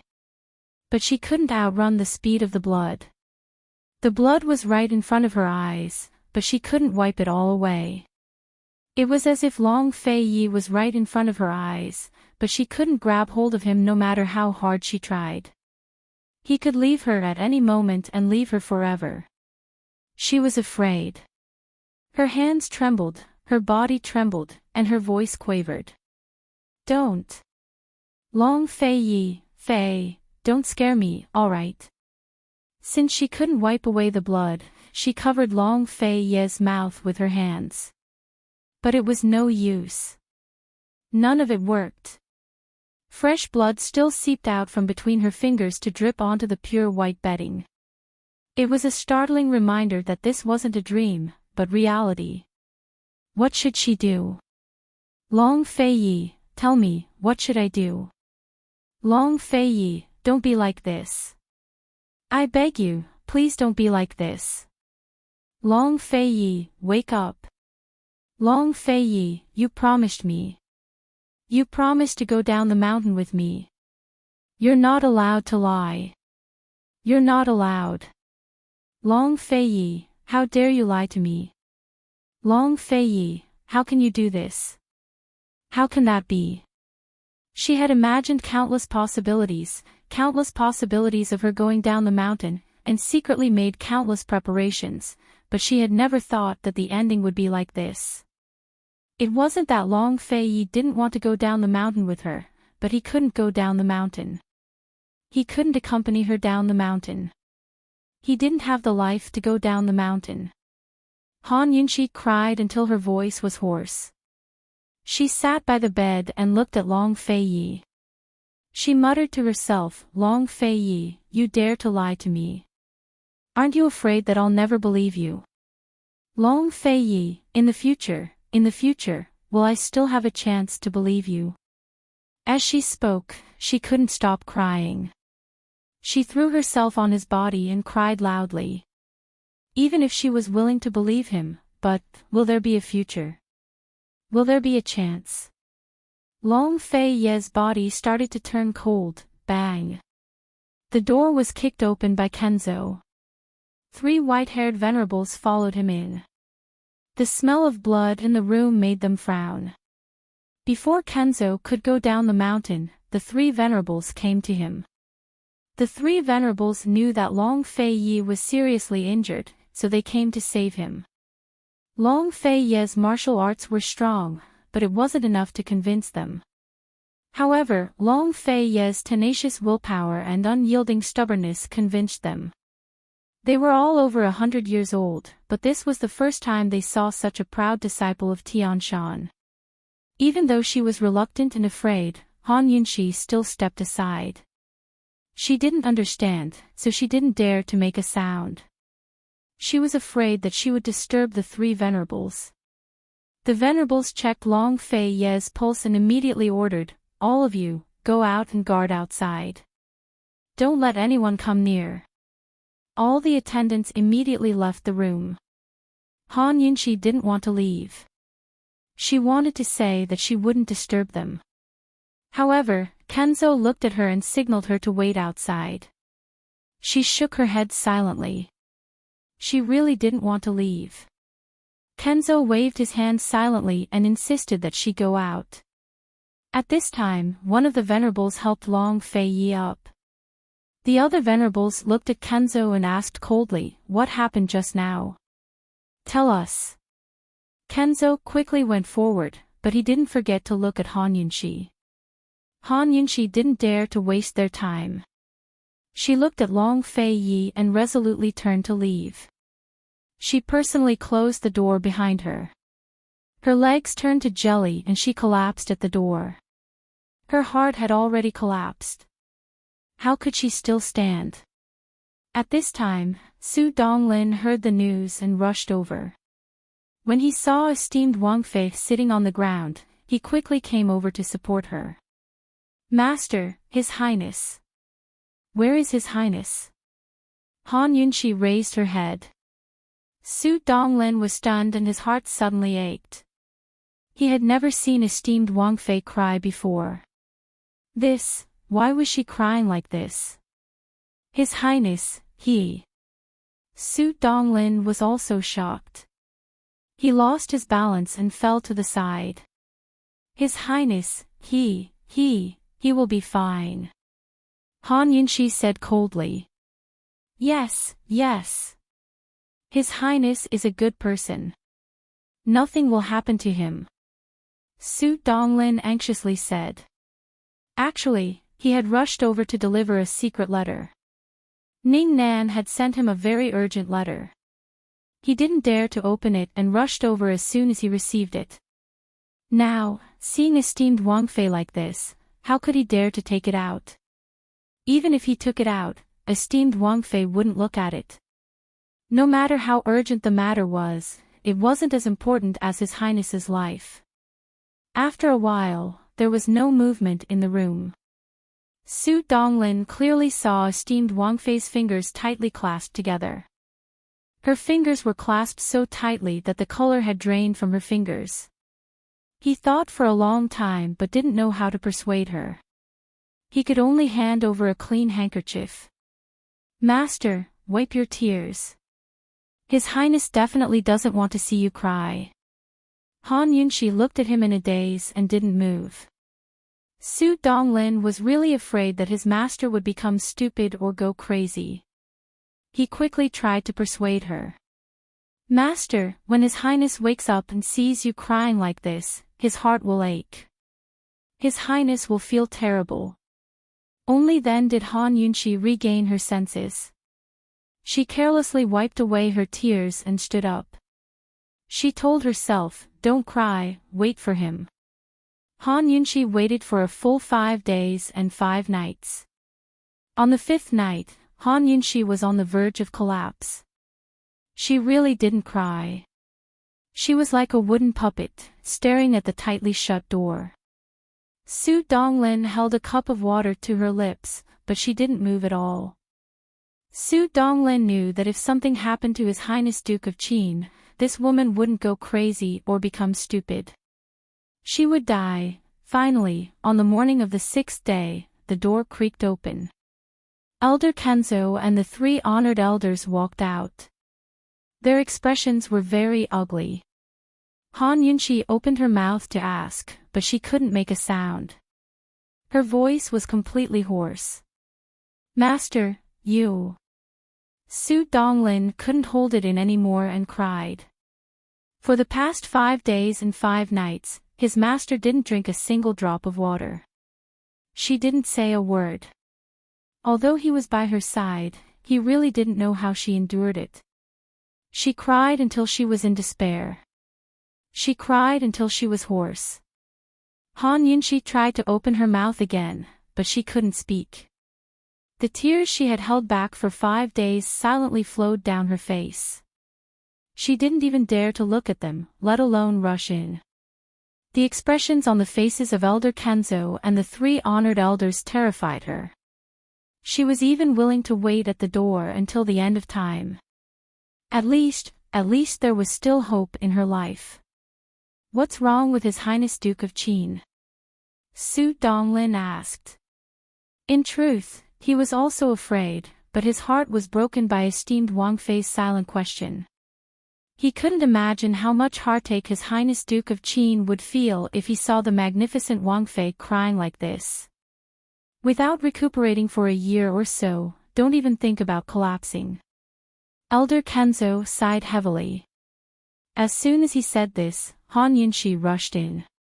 She saw, Long Fei hadn't woken up, but lay quietly on the bed.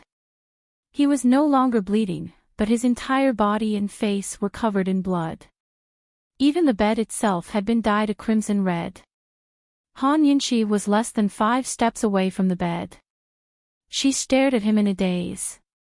She could clearly feel that this man was getting further and further away from her. It turned out that the furthest distance wasn't 100 steps, but life and death. Even if she was always 100 steps away, she would still be able to see, hear, and know everything about him.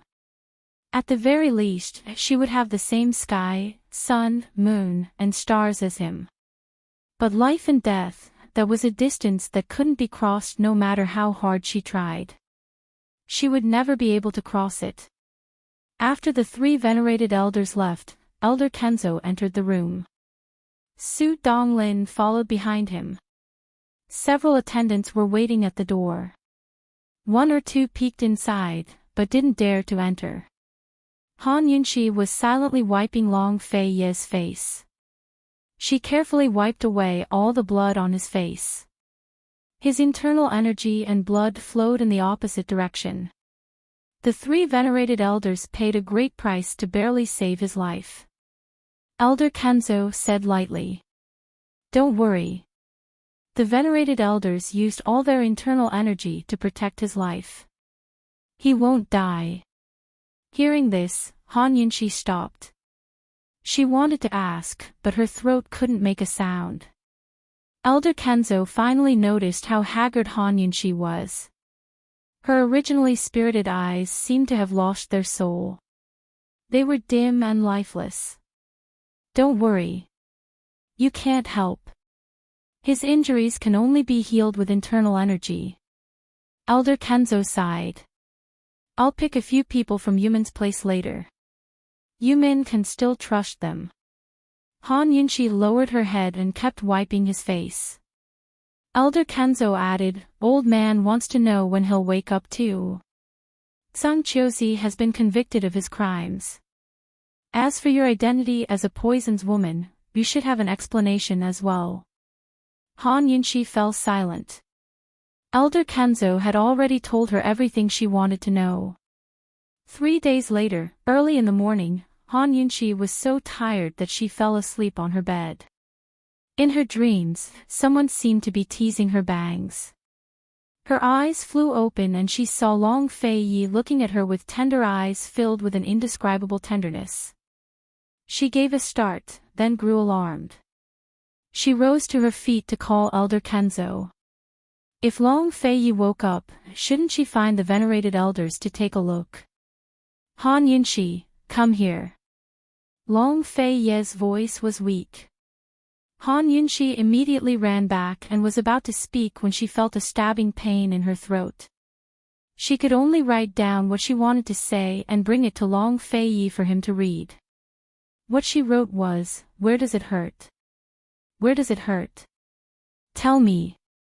These words sounded so familiar. A few days ago, he'd asked her the same question when he came out of closed-door cultivation and saw her covered in bruises. But Long Fei Yi didn't read the words, but stared at her for a long time before reaching out to stroke her throat.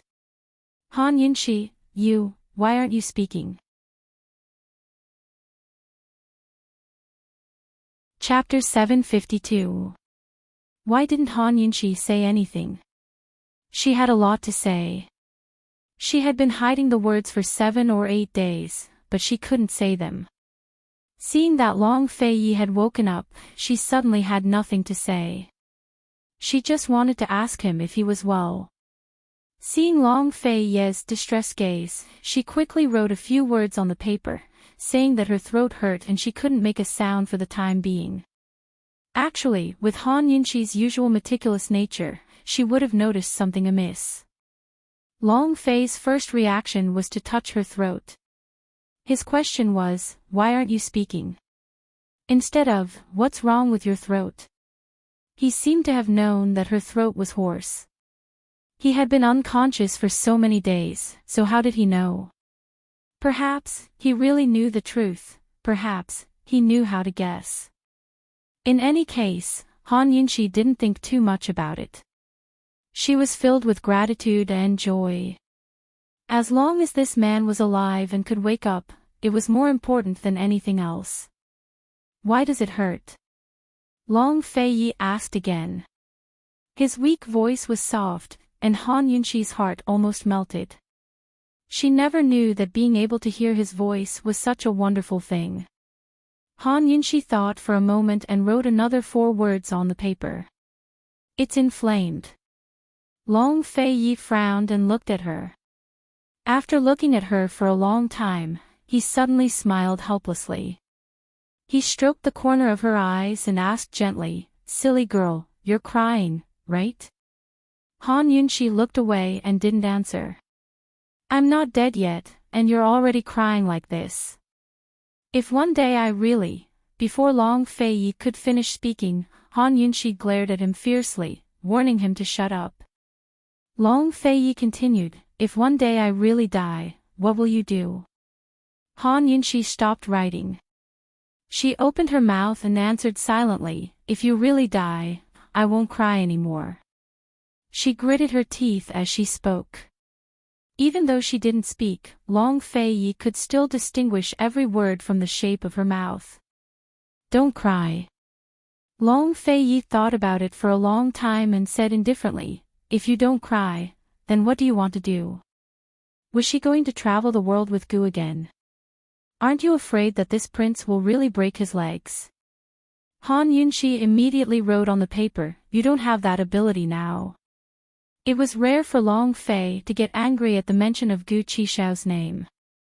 He originally wanted to tease Han Yunxi, but he didn't expect to be teased by her. He really didn't have the ability to break Gu's legs now. He didn't know how long it would take for him to recover from his internal injuries. He only hoped that he could recover before mid-autumn. If Han Yunxi made fun of him, he wouldn't get angry. Instead, he would laugh. Seeing that he could still smile, Han Yunxi felt like she'd lost to him. She looked at him in annoyance, but as she looked, she couldn't help but smile. She hadn't smiled in so many days. "Come over here and let this prince hug you properly. Hurry up." Long Fei Yi was anxious. Han Yunxi immediately leaned over. Afraid that she would hurt him, she put her hands on both sides of him. Who knew that Long Fei Yi would wrap his arms around her and press her down hard? "Do you believe it? These days, I can hear you crying. It's just that, you really can't wake up." He suddenly became serious, so serious that Han Yunxi didn't dare to move. Before Han Yunxi could think about his words, he said again, "Han Yunxi, in the future, if I'm not around, don't cry, okay?" He whispered in her ear. His voice was very, very low, but it had an irresistible force. He said, "Wait until I wake up. Wait until I'm around. Then you can cry, okay? I'll give you my shoulder and let you cry. I'm scared. I'm scared that you'll never be around." Han Yunxi suddenly said. Her voice was very hoarse, and she was choked with sobs. "Silly, I haven't married you in a grand sedan chair with 8 people carrying you. I haven't kicked the sedan chair door and carried you in. I haven't bowed to heaven and earth with you. How can I not be around?" Long Fei Yi asked this very seriously. Han Yunxi didn't want to cry, but her tears still flowed down uncontrollably. She had never mentioned these things to him, nor did she deliberately remember them. It was just that she couldn't forget them in the end. He had never mentioned them either. She originally thought that he wouldn't care so much, but she didn't expect that he knew what he owed her. He always remembered what he owed her. "Okay, I'll remember it all. You must return what you owe me. You're not allowed to go back on your word. Otherwise, I'll marry someone else, she said seriously. As soon as her voice fell, the strength around her waist immediately tightened. It was so tight that she almost couldn't breathe. However, she still stubbornly said, then it's settled. Long Fei Yi would eventually lose if he dared to compete with her. She didn't feel pain, but he would. In the end, he could only helplessly let go. He gently rubbed her throat. Don't talk so much. If your throat is really damaged, I'll be guilty. She laid on top of him. Actually, she still hadn't fully recovered. She didn't know how she got through all these years. Even now, she felt like it was a dream. A dream that she had completely lost control of. I'll go get Shizuan to take a look at your injury. She wanted to get up, but Long Fei Yi didn't let go. Be good. Don't talk. Let Ben Wang hug you for a while. Han Yunxi buried her head in his chest and didn't see the deep guilt in his eyes at this moment. Tenderness couldn't last long. Soon, Elder Kenzo came over. When he saw that Long Fei Yi was awake, he was overjoyed and quickly took his pulse. Han Yunxi wanted to move away, but Long Fei Yi held her hand and didn't let go. Take his pulse.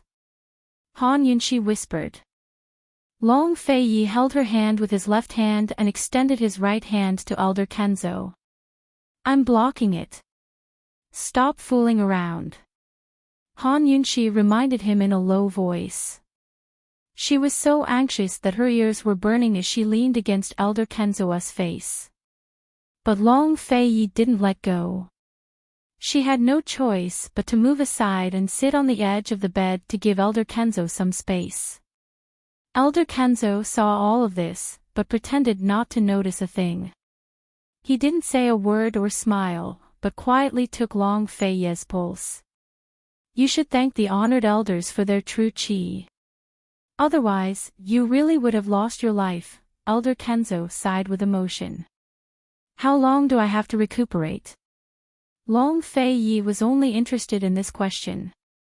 A year if slow. Half a year if fast. You won't be able to leave the mountain this autumn, Elder Kenzo replied honestly. Long Fei Yi didn't speak, but Han Yunxi quickly added, your health is important. You need to recuperate for a year. The situation in Northern Li isn't clear yet. If Jun Yixia can bring back his battle horses, then Ning Qing won't be able to go south. Long Fei Yi nodded and changed the topic. He asked Elder Kenzo, has Zhang Chuzi been tried yet? He's locked up in jail. Once we interrogate him, the poison sect incident. Elder Kenzo was in a difficult position. Everyone knew about Zhang Chuzi's scandal, while the poison sect incident was a hot topic. Although there were plenty of rumors at the foot of the mountain, Elder Kenzo hadn't held a trial yet. Thus, there were no final conclusions. The poison sect, let's not admit it for now. Long Fei Yi said. So many people saw the poison beast that day. How could we not admit it? Han Yunxi retorted. We didn't say we wouldn't admit it, just that we're still investigating. Elder Kenzo chuckled at Long Fei Yi's words. He was all too familiar with the government's evasive tactics. So what if he personally identified Han Yunxi as a poison sect descendant in front of all the disciples of the two depositories and courtyards?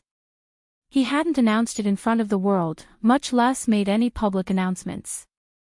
News from the foot of the mountain had spread through small channels. Now that Zhang Chuzi had been defeated and the two depositories and courtyards had surrendered, which celestial mountain disciple would dare to stand out and identify the sect leader as the one who spread the news? In this world, there were many things that everyone knew that would never become reality until the government acknowledged them. Although Han Yunxi detested such evasive tactics, she had to admit that it was an excellent idea. Long Fei Yi had defeated Zhang Chuzi and killed He Lian. Then he'd unleashed such a powerful strike that the rebels in Lockhart Courtyard had all withered away. A few days ago, scouts had reported that the heretical sword sect forces at the foot of Celestial Mountain had all retreated as well. By now, Celestial Mountain was stable. However, Long Fei Yi was still injured, while Elder Kenzo had lost all of his internal energy. If anyone found out, the consequences would be unthinkable. Thus, Celestial Mountain's situation was still grim. Long Fei Yi's original plan to take control of the mountain and openly oppose Medical City had to be delayed. Under these circumstances, they couldn't fight head-on against Medical City, so they could only resort to roundabout tactics. They used the excuse of still investigating to buy time for Long Fei Yi to recover and for Gu Beiyue and Bailey Yuanlong to stabilize South Ning's commander-in-chief's estate. As long as Celestial Mountain didn't acknowledge them, Medicine City would have an excuse to supply supplies and Gu Beiyue would have a reason to shut up the mouths of the clan heads in South Ning's estate. Han Yunxi sighed. At the very least, doctors with a bit of conscience should be able to hold on. The scariest thing about Medical City's ban wasn't Medicine City's lack of medicine, nor would the great clans of South Ning take the chance to strip her of her position as Wang Fei. Instead, it was the fact that all of the medical centers in South Ning would retreat. Seeking medical treatment for illness wasn't the same as eating. You didn't need it every day, but it was just as important. Think about it, if all those doctors withdrew from South Ning, then no one would be able to seek medical treatment for their illnesses. How frightening would that be? Before this, Han Yunxi only knew of Medical City's strength and status in Cloud Realm Continent. But she'd only heard about it from hearsay and had never seen it for herself. She didn't even want to believe it or understand it. Medical City had neither military nor martial prowess, and wasn't even in the top 3 in terms of wealth. Didn't they just control Cloud Realm Continent's medical community? Where did such a high status come from? But now she believed it. An incurable plague could destroy an entire country or even civilization. Medical City's strength was as frightening as a plague. As far as she knew, the medical community had no borders even in a world war. There would always be doctors from all over the world willing to rush to the battlefield and save the dying and heal the wounded in a hail of bullets. It had to be said that Cloud Realm Continent's medical academy was a marvel of the medical world. Han Yunxi grew curious. Why did the medical academy destroy the poison sect in the past? Just what kind of heinous crimes did the poison sect commit? Or, was it just to get rid of dissidents? The Kenzo old man glanced at Long Fei Yi before saying, "Have you heard of the undying and indestructible people?" Chapter 753. Undying and Indestructible People? Long Fei Yi naturally knew of them and had seen them before. Han Yunxi, however, had only heard of them. Supposedly, undying and indestructible people were poison goo humans created through poison nurturing techniques. Like zombies, they looked like normal people, but were undying and indestructible. They wouldn't even age. Is it because of poison goo humans?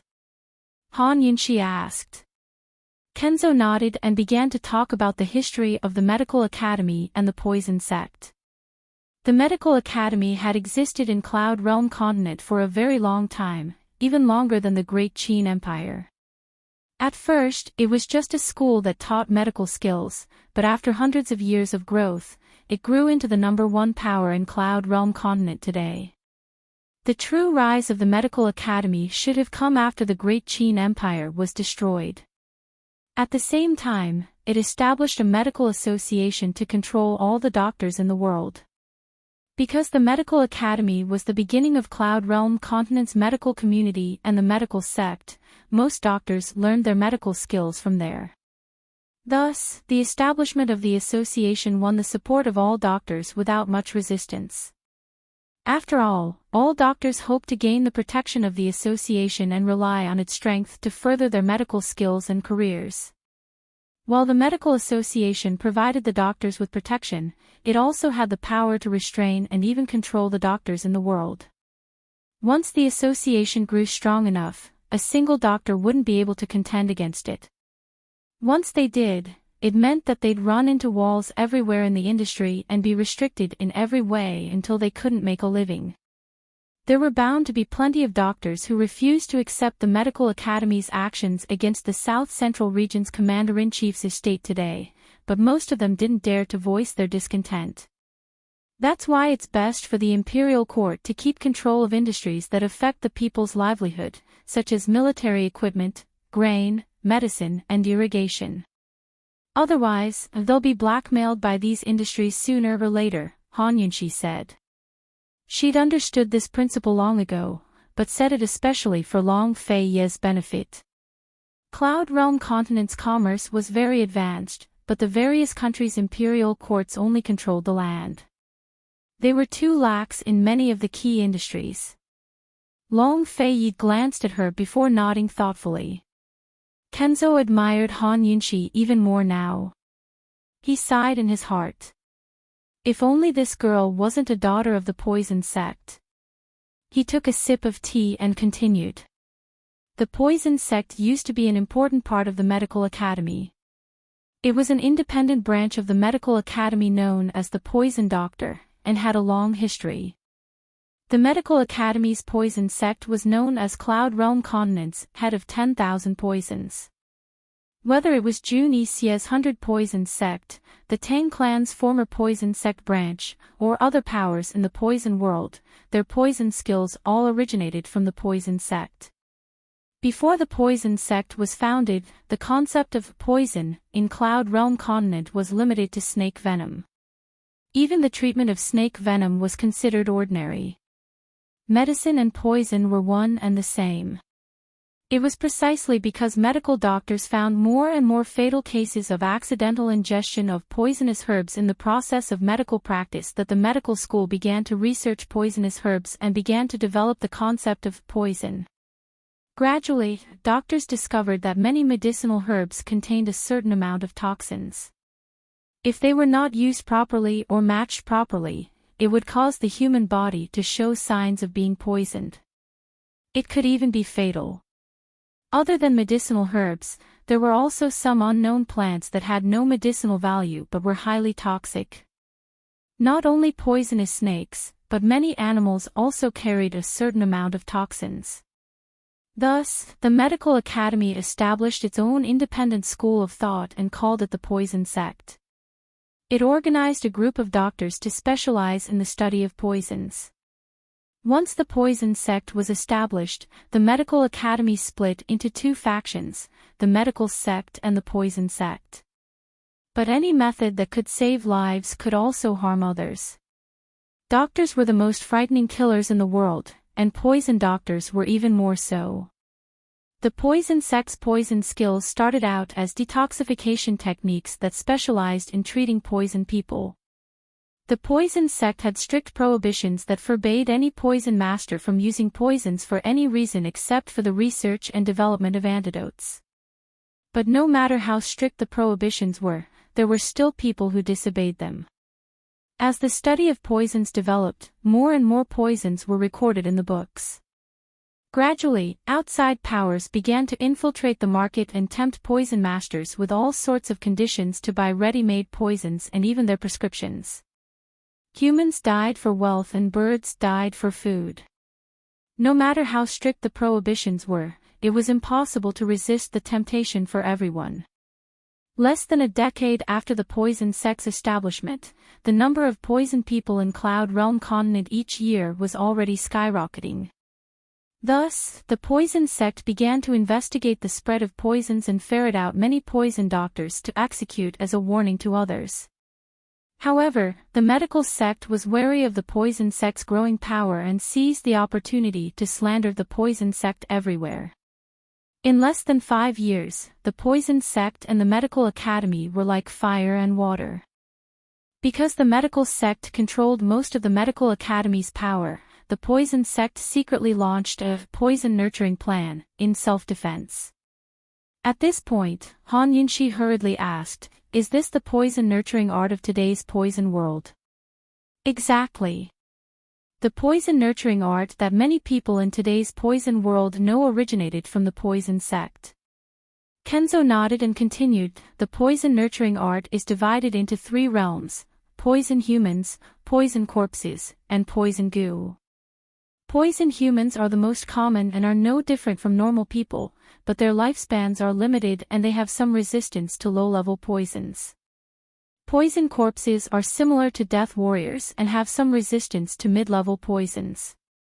As for poison goo..." Han Yunxi grew a little agitated at this point in Kenzo's explanation.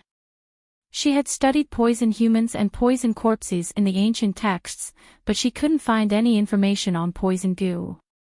Everything about poison goo seemed to have been purposely erased by the predecessors, leaving behind only fragmented details. "From what I know, there are 3 types of poison goo: grass, insects, and humans," Han Yunxi said seriously. "That's right." The sword sect master nodded and said with a smile, "Little girl, you're actually studying the poison goo arts as well. How much have you grasped now?" "Not a single thing. I only found out last year that I was a descendant of the poison sect." Han Yunxi glanced at Long Fei Yi. After getting his permission, she told Kenzo about her background, including the Mu clan in Medicine City. "So you don't know who your father is?" Kenzo was surprised. He thought that Long Fei Yi had colluded with all of the poison sect's remnants. Han Yunxi didn't want to talk about this. She was more interested in poison goo, so she retorted, "If I don't study it, how can I cure poison goo?" Kenzo was shocked. "What? Someone's been poisoned by goo today?" Han Yunxi told Kenzo about how Long Tianma's stomach had swelled up for no reason. Long Tianma's stomach had swelled up because of Shi Yubao's poison goo. Later, Long Tianma ended up in Jun Yixie's hands. Jun Yixie cured the goo, then poisoned Long Tianma to slander her. This incident had caused quite a stir in the medical academy, but the real reason for Long Tianma's swollen stomach hadn't been made public. However, Long Tianma's strange illness had flared up again. It could be deduced that Shi Yubao, Luo Zuishan, and Jun Yixie all knew poison goo. In truth, Han Yunxi wasn't completely aware of the truth behind Long Tianma's strange illness. However, Long Fei Yi knew full well. Long Tianma's strange illness had flared up all those years ago because of the white-robed man, Gu Beiyue. Gu Beiyue was the one who taught Shi Yubao how to plant goo. Gu Beiyue had used poison goo on Long Tianma for 2 reasons. 1. To confirm Gu's identity, and 2. To lure Han Yunxi to the poison sect sky pit.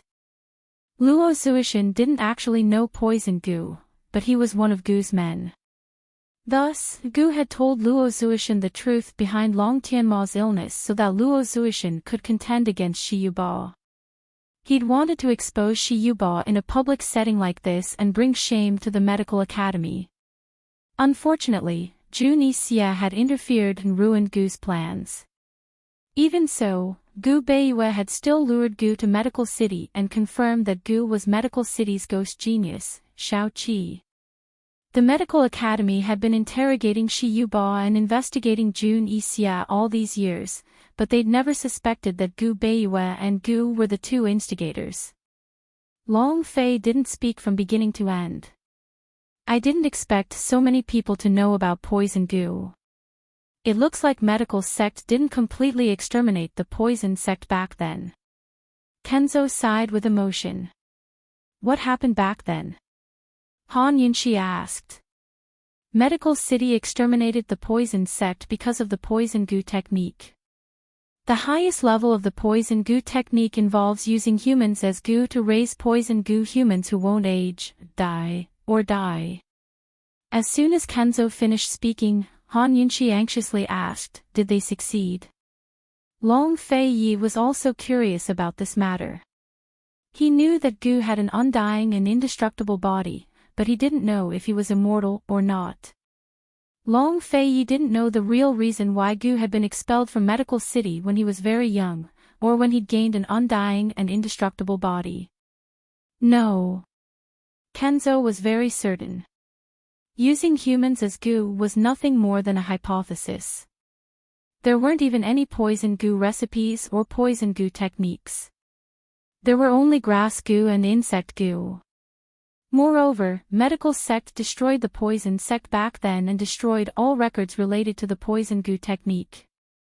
Han Yunxi furrowed her brows. So the Poison Sect didn't do anything outrageous and the Medical Sect destroyed them just because of a hypothesis. It was only now that Kenzo realized that Han Yunxi was a descendant of the Poison Sect. Before this, he'd almost forgotten that this girl was a member of the Poison Sect. She really sounded like an outsider when she talked about the Poison Sect. After all, anyone who could make the poison beasts submit had to be a direct descendant of the Poison Sect. No matter what, they were still connected by blood. Kenzo couldn't understand why Han Yunxi was so cold to the Poison Sect. This noble one only knows the rough details. As for how the Medical Sect destroyed the Poison Sect, how many people they killed, and how many orphans escaped, I'm afraid only the Medical Academy knows. Kenzo said indifferently, after the Poison Sect was destroyed, the Medical Sect took control of Medical City and the Medical Academy. One day, we'll get to the bottom of this. Han Yunxi's eyes shone with hatred. Kenzo and Long Fei both assumed that she wanted to avenge the Poison Sect as a descendant of the Poison Sect. Who knew that she was a transmigrator and had no blood ties with the Poison Sect? What she was truly dissatisfied with was the Medical Sect's selfishness. Kenzo didn't chat any longer, but immediately arranged for a few disciples from the abstinence courtyard to treat Long Fei's wounds. That very day, he announced that he'd pass on his position to Long Fei within the next 3 months. Then he'd put Zhang Qiuzi on trial. Zhang Qiuzi was stripped of his position as an elder and head of the courtyard. His martial arts were crippled, and he was locked up in Celestial Prison. Long Fei had left him with his last breath and crippled his martial arts. Even if he didn't die, he was probably at death's door. Granny Yu was temporarily the head of Lockhart Courtyard. Everyone guessed that Long Fei would choose a new head of Lockhart Courtyard after he took over the position. Thus, all of the branch factions were very loyal to him. Everything seemed to be getting better until that very night. Su Donglin suddenly barged in with an urgent secret missive in both hands. Master, this subordinate deserves to die. This missive arrived 8 or 9 days ago.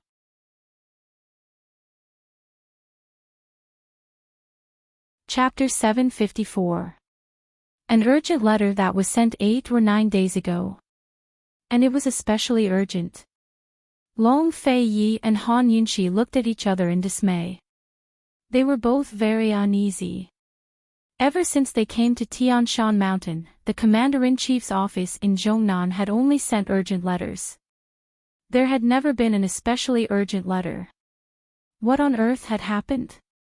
In this kind of special period, even if it wasn't urgent, the consequences of delaying it for 8 or 9 days was unimaginable, let alone an especially urgent letter. Su Donglin's expression was very ugly. He had completely forgotten about this matter. If it wasn't for another urgent letter today, he wouldn't have remembered it. Long Fei's face paled when he read the contents of the letter. He looked at Han Yunxi in shock. Gu Beiyue, Han Yunxi was shocked. What's wrong? He's been poisoned. He can't stand up even now, Long Fei said truthfully. What? Han Yunxi couldn't believe her ears. She hurriedly took the letter from Long Fei and read it. Long Fei wasn't lying. The letter described Gu Beiyue's poisoning. The symptoms of the poisoning were written clearly. Mu Linghe wrote a letter to ask for medicine and a poison doctor to treat him. Han Yunxi seriously read the description of the poisoning symptoms in the letter word by word. Her hands went limp and the letter slowly fell to the ground. Zombie ginseng? Long Fei Yi asked anxiously.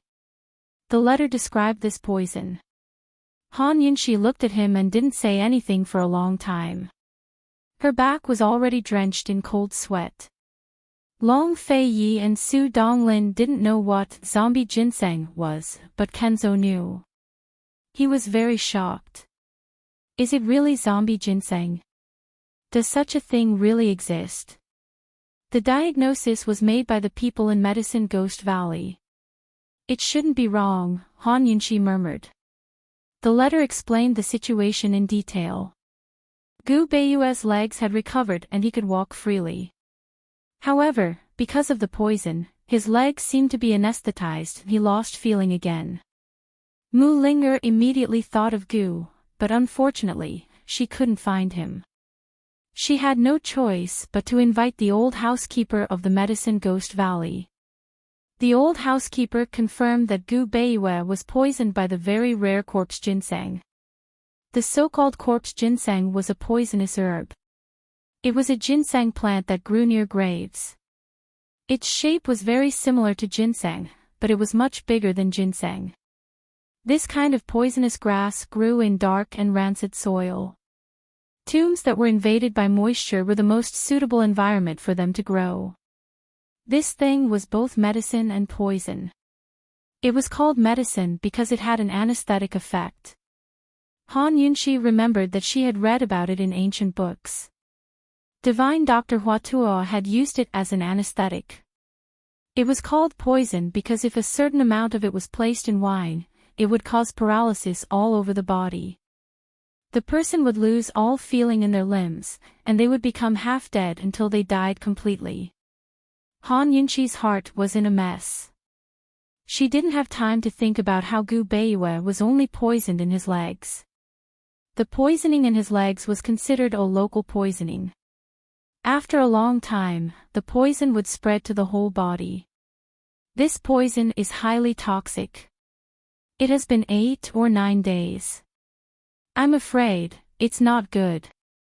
Kenzo said seriously. Han Yunxi looked at Long Fei Yi. Long Fei Yi was also looking at her. Both of them were stiff and motionless. They only looked at each other with fear and uneasiness. Although Han Yunxi didn't want to accept what the old Kenzo said, she had to admit that the old Kenzo was right. Corpse ginseng was highly toxic. If it was a local poisoning, it would only take a day for the poison to spread to the whole body. It had been 8 or 9 days. Gu Beiyue wasn't just not good. He was definitely dead. Kenzo's eyes flashed with a complicated look. He didn't say anything else. The room suddenly quieted down, and the air seemed to have frozen. Long Fei Ye's face was very pale. Han Yunxi lowered her head to read the letter in a low voice. It was so quiet that it made people feel uneasy. Su Donglin was so frightened that his body didn't listen to him.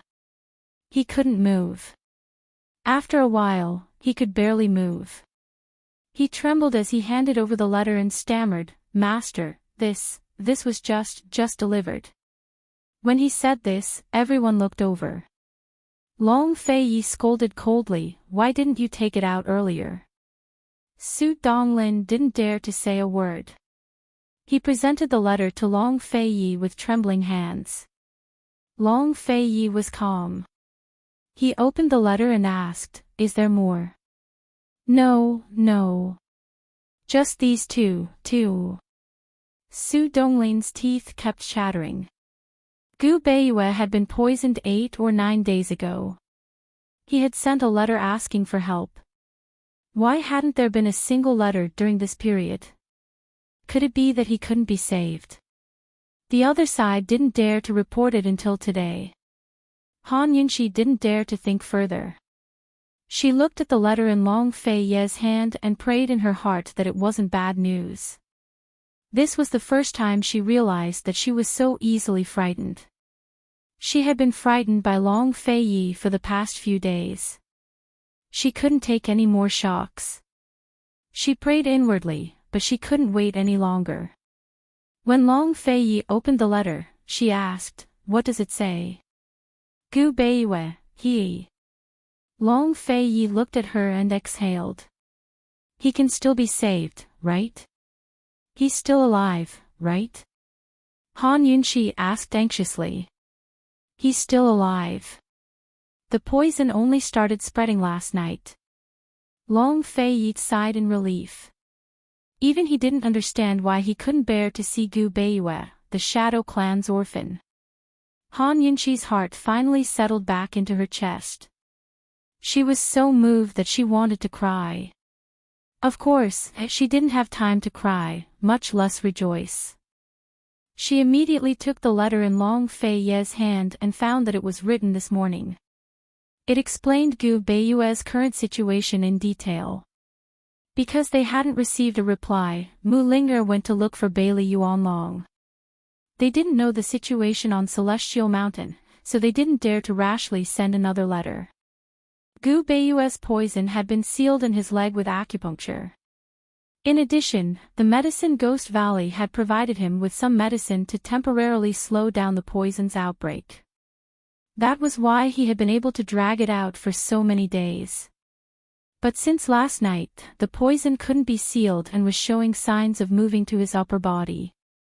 Gu Beiwe was worried that something would happen on Celestial Mountain, so he didn't allow Mu Linger to send another letter to urge him. This letter was secretly delivered by Mu Linger. Idiot! Han Yunqi was worried and angry. He's a doctor. He's simply courting death. The corpse ginseng's poison didn't just spread from the wound to the entire body. There was also a terrifying phenomenon. Once the corpse ginseng's poison stayed in the human body for a long time without being expelled or erupting, the poison would treat the human body as soil and grow the corpse ginseng in the organs. In the end, even if the person died, the corpse would be taken over by the corpse ginseng. If they had used the antidote from the start, they could have completely cured the corpse ginseng's poison. But now, the antidote wouldn't be able to completely remove the poison. They had to find blood and use needles to expel the poison. Han Yunqi didn't dare delay. She immediately took out the antidote from the detoxification system and wrote a letter for Su Donglin to send back immediately. As soon as Su Donglin left, before Han Yunqi could speak, Long Fei asked, "Do you really have to go down the mountain?" Before coming up the mountain, he had made all sorts of preparations for her to leave. But he hadn't expected that he would be so reluctant and worried when she really needed to leave. Even if Celestial Mountain hadn't given the Medical Academy an official reply, the entire world knew that she was a descendant of the poison sect. Once she left the mountain, how much blame and rejection would she face? How much trouble and danger would she have to face? The antidote can remove 70% of the poison. But if the remaining 30% isn't expelled, it'll definitely gather in his organs in less than half a month and grow corpse poison grass, Han Yunqi said mildly. If I don't leave the mountain, he'll die.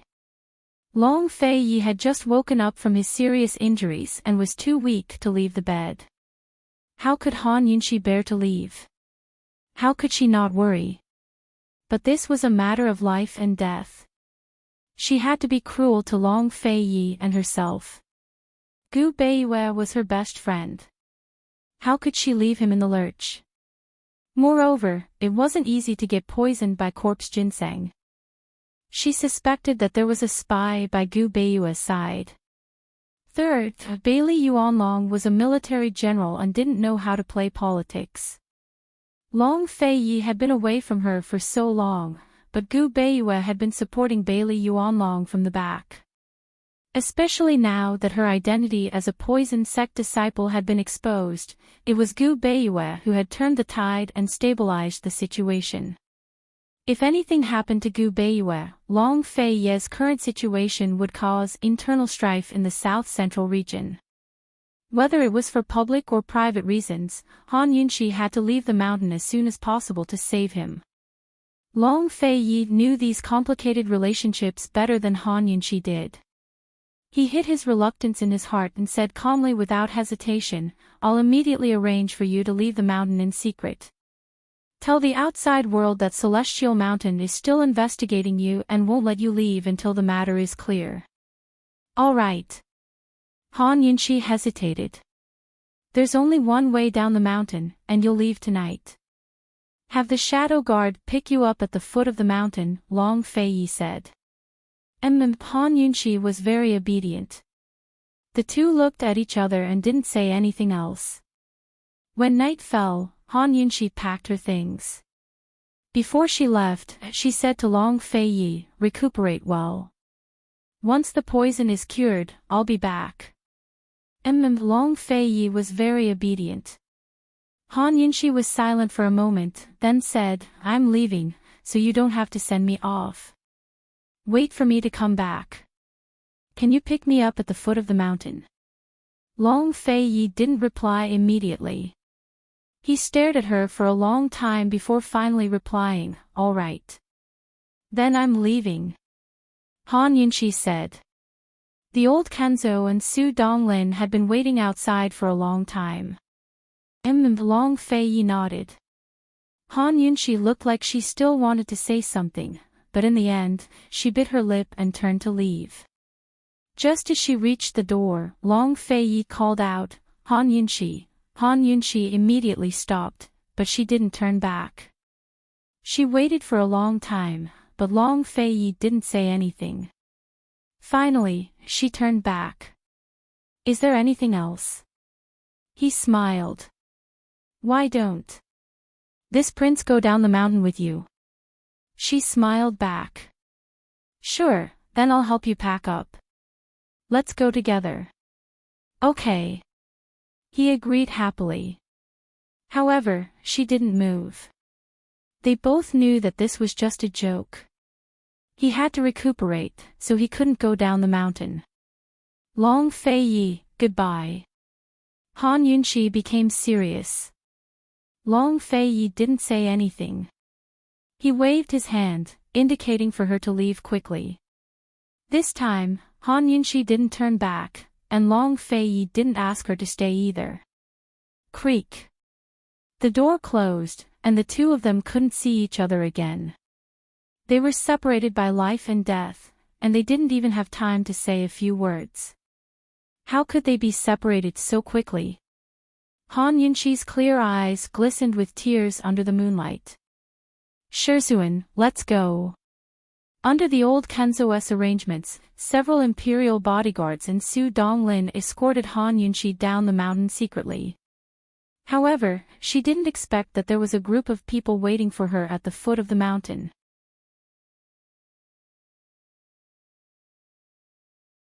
Chapter 755. Han Yunqi was planning to leave Celestial Mountain in secret, but ran into a group of Jianghu men as soon as she reached the foot of the mountain. It wasn't clear whether they were here every day or had received news of her arrival and came to intercept her. It wasn't convenient for the guards to act, but Long Feiyi had arranged for enough shadow guard to protect her. Soon enough, they killed off all but one of them to be sent up the mountain for interrogation. Once that was done, old Kenzo emerged from his hiding place and said, "Lass, it looks like you'll run into a lot of trouble on your way back." "I'll have to trouble you. It's my own business to begin with, so there's no trouble at all," Han Yunqi said simply. All of this trouble had come because of her identity. If it wasn't for old man. Kenzo felt guilty. If he hadn't ignored Sangchozi all these years, perhaps none of this would have happened. Celestial Mountain is the head of the martial arts circles. It's only right and proper for them to kill the remnants of the poison sect. "Yunqi still has to thank Master for protecting me," Han Yunqi said. "I can only blame my poison sect for being useless and being framed for nothing all these years. Since I'm a descendant of the poison sect, one day I'll demand an explanation from the medical academy." Old Kenzo looked at Han Yunqi's stubborn gaze and couldn't help but admire her again. This girl was now the target of all of Cloud Realm continent. She was a remnant of the poison sect that everyone wanted to kill. If she'd run into trouble at the foot of Celestial Mountain, how much more trouble would there be outside? How much more danger and humiliation would there be on her way back to South Ning? Even when the entire world was her enemy, she still had such unwavering faith and the courage to denounce the medical academy. Even if it was a man, he might not have her bearing and courage. All right. This Grandmaster will do his best to delay the medical academy for you. Old Kenzo was throwing caution to the wind. Academy head Gu had already sent him 3 letters asking about Han Yunshi's identity, but he still hadn't replied to a single one. Many thanks. Han Yunshi cupped her fists and prepared to leave when the Kenzo man spoke up again. Before Kenzo could finish, Han Yunshi interrupted. Shizuen, please take good care of him and let him recuperate. Don't leave the mountain early.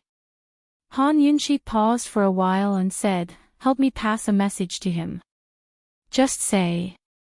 Actually, there were a lot of things he wanted to say, but he couldn't say them in front of Long Fei Yi and Kenzo. In the end, he only said, don't worry. The old Kenzo glanced at the bushes beside him and smiled helplessly. All right, I will definitely bring them there. Goodbye. Han Yunshi looked back at the mountain.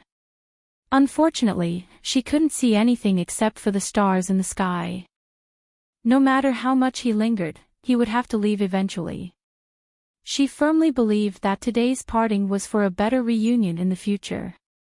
She silently said goodbye to Long Fei Yi in her heart and quickly boarded the carriage to leave. For the sake of concealing her identity, the carriage was simple and low-key. It was only big enough for Han Yunshi, so Su Donglin disguised himself and drove the carriage himself. A large group of shadow guard followed him from the shadows. Once the carriage had completely vanished from sight, Long Fei Yi walked out of the woods step by step. Using his sword as a walking stick, each step took a lot of effort. He stared in the direction of the carriage as he bid farewell to Han Yunshi in his heart. He shouldn't have been able to get off the bed, much less leave the mountain. Unfortunately, the old Kenzo man couldn't persuade or stop him. The old Kenzo man rushed over to support him. You didn't let her know you were coming, nor did you send her off. What's the point of this? The carriage had already disappeared, but Long Fei Yi was still looking into the distance. He lightly said, I know, but I still have to leave. Then why did you send her off? The old Kenzo man was angry. Long Fei Yi went down the mountain. How much true chi did he use? I just left the mountain and I'm already surrounded. It seems like that person from 9 Mystical Palace knows everything. Long Fei Yi coldly said. The old Kenzo man's eyes were gloomy. He never thought that there would be a spy by his side. He was really too muddle-headed these past few years. If Long Fei Yi hadn't defeated He Ilian and learned of this news, he would probably never have known. That day, He Ilian didn't tell Long Fei who'd instructed him to stall for time, but he did provide Long Fei with an extremely important clue. He Ilian had said, there's a spy in 9 Xian Palace. They've even reached out to Celestial Mountain. It seems like the old fox behind the scenes has been watching you for a long time. The old Kenzo man said seriously. Long Fei Yi denied it. No, he's probably been watching Cloud Realm for a long time. What was the use of watching him? The only reason he was watching him was because he wanted to compete with him for Cloud Realm's territory. His hands not only reached Celestial Mountain, but also the Duke of Qin's manor, Long Fei Yi said. This prince will make him pay the price for messing up my plans. He didn't pay much attention to Su Xiaoyu's disappearance.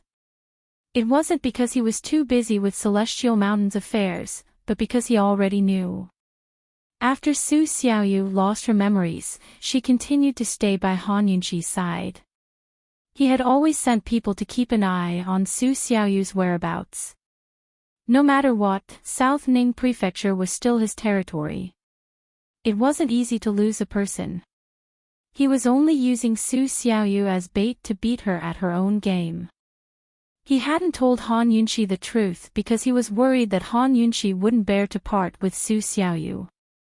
Su Xiaoyu would suffer if she fell into those people's hands. It was hard to say whether she could even keep her life. Gu Beiyue's poisoning probably has something to do with that old fox as well, the old Kenzo man murmured. Yunxi's trip this time was dangerous. Your heart is even more ruthless than Master's, hee. Long Feiyi didn't reply. Actually, if he could keep Han Yunxi, he would definitely do so. He'd rather have South Ning's commander-in-chief's estate fall into chaos than let Han Yunxi take the risk.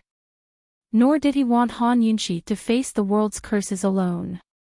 But even if he told Han Yunxi the truth, that woman would still fearlessly return to South Ning. It wasn't that he didn't want to stop her, or that he was willing or heartless, but that he couldn't keep her. In the end, Han Yunxi was different from other women. She wasn't afraid of trouble, much less hiding behind a man's back to avoid storms. Almost all of his shadow guards were sent to protect Han Yunxi.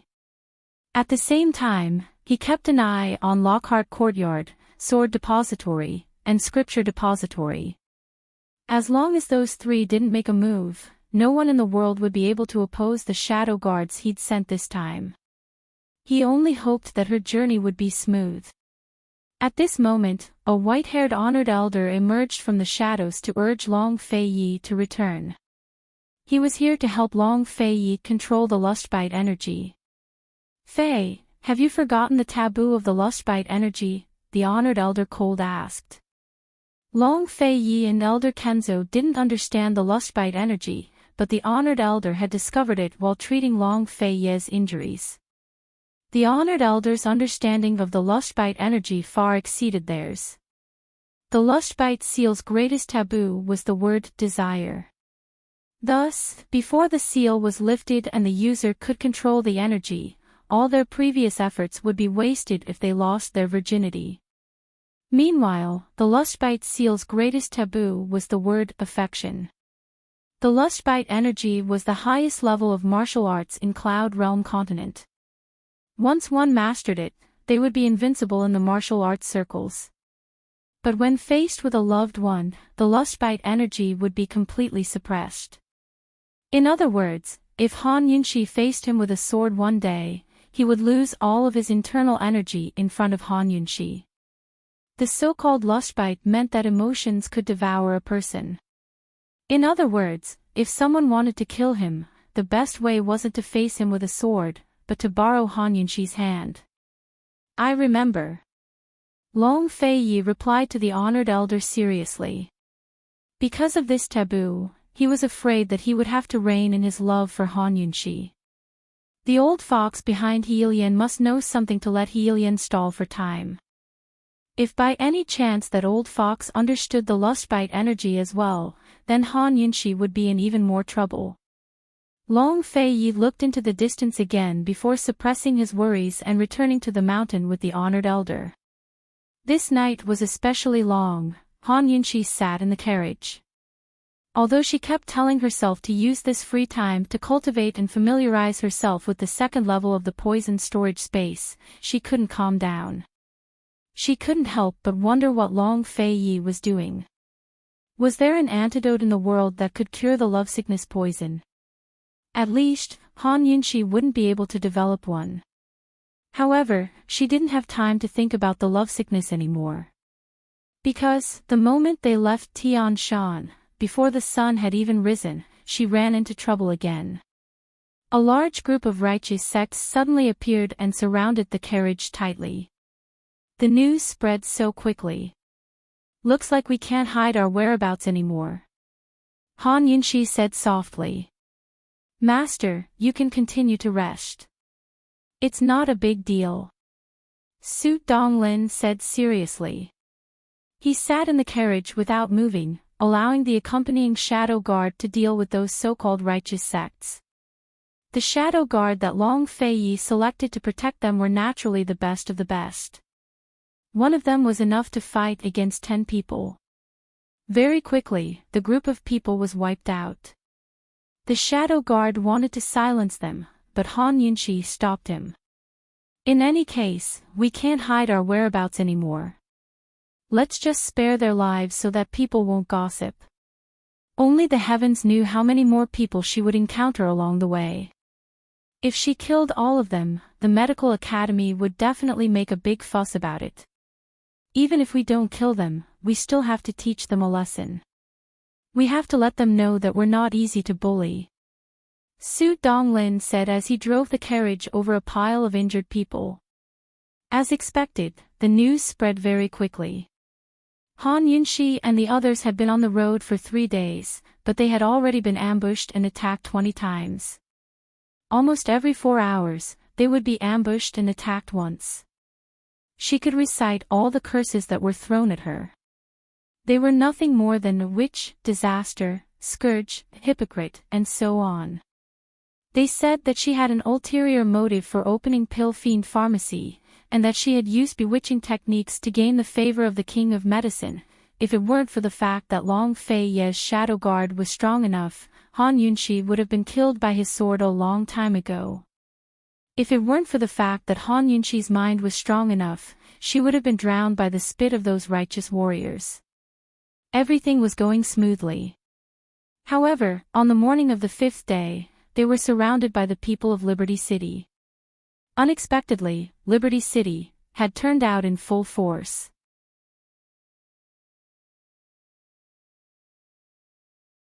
Chapter 756. More than 50 shadow guards surrounded a simple and crude carriage. Each of them held a long sword in their hands and were on high alert. This time, Su Donglin couldn't comfort Han Yunxi anymore. Even he himself was pale with fright. Carefree City had come out in full force.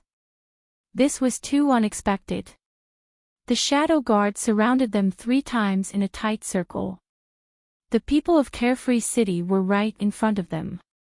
There were 3 rows of people, and the first row was made up of Carefree City's elders and a few of their sons who were skilled in martial arts.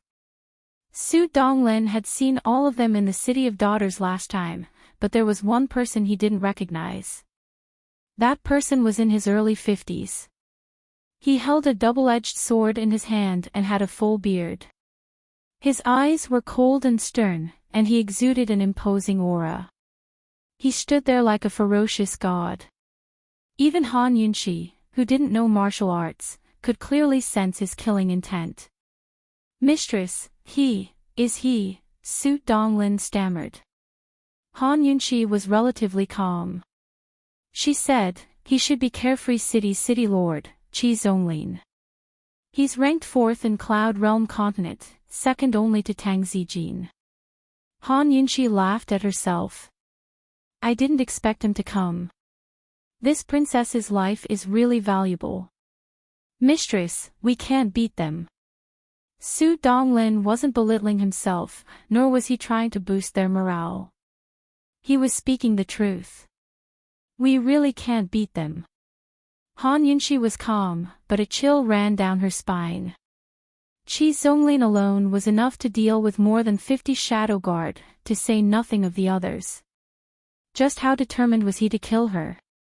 Mistress, could it be that Medical City hired them? Su Donglin guessed. Han Yunxi immediately rejected the idea. The City of Daughters and Carefree City didn't have good reputations. Medical City wouldn't be stupid enough to openly hire assassins to kill her, a descendant of the poison sect. That was because such a method would definitely cause people to gossip. Also, Long Fei Ye's killing of Lady Lang Yu was enough to intimidate Liberty City.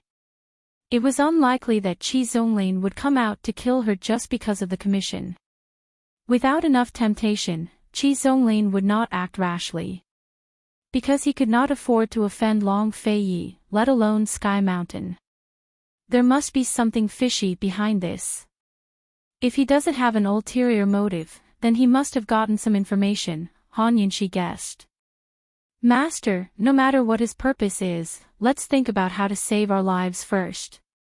When the fight starts, I'll take you away. There's a fork in the road about 1 li ahead. Let's split up. Su Donglin was very serious. Master, you have to remember this. You go to the right and I'll go to the left. I'll try to lure them away. Don't worry about anything. Just keep running forward and find a place to hide. Han Yunqi smiled helplessly. Su Donglin, do you think we can escape in this situation? Su Donglin looked into her eyes, persistent and sincere. Master, we have to run even if we can't. Even if we have to risk our lives, we'll buy you time. Please believe us. Han Yunqi's heart ached for the shadow guard, but it was worth it. A complicated look flitted through her eyes as she said, I don't want to run, and I don't want to die. I'll do my best to buy time. Hurry and contact Sky Mountain's people and have them send reinforcements. They had already entered Western Zhou's borders. Western Zhou had yet to express their stance on the matter of the poison sect's remnants, but Western Zhou's imperial family would never help them. Long Fei Ye's forces in Western Zhou were mostly in the capital, which was more than 10 days' journey away. Thus, her only choice was to turn back and ask for reinforcements from Sky Mountain. It was only 5 days' journey from here to Sky Mountain. With Su Donglin's Qinggong, he could cover the 2-day journey in half a day if he tried his best.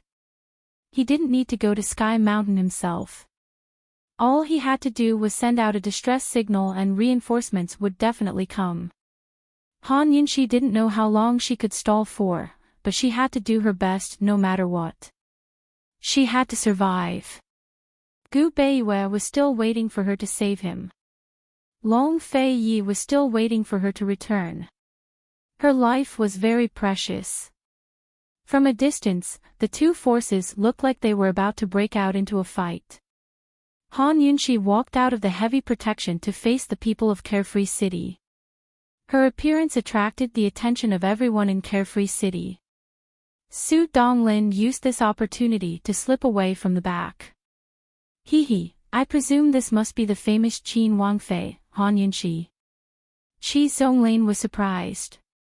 I presume this distinguished one must be the 4th strongest expert of the martial arts circles, the City Lord of Carefree City, City Lord Qi. It's an honor to meet you at last, Han Yunqi was very polite. But Qi Zonglin was no longer polite. Cold, he said, since you know who the old man is, then why don't you surrender yourself before the old man makes a move?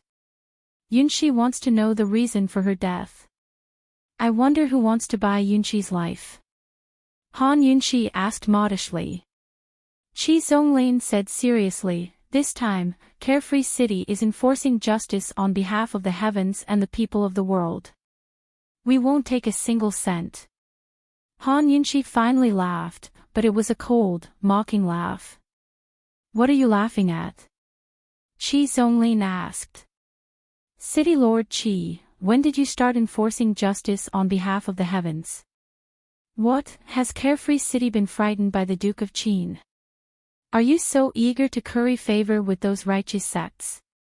Why stick your warm face to someone's cold butt? Han Yunqi guffawed. You're still so stubborn even in the face of death.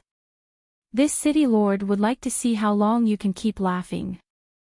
Qi Zonglin was furious. He was about to make a move himself when Han Yunqi turned serious and asked loudly, Qi Zonglin, who told you that this Wangfei is a descendant of the poison sect? Qi Zonglin never expected Han Yunqi to ask such a question. A complicated look flitted past his eyes, but he quickly replied, only the direct bloodline of the poison sect can control the poison beast. Han Yunqi, your identity hasn't been a secret for a long time.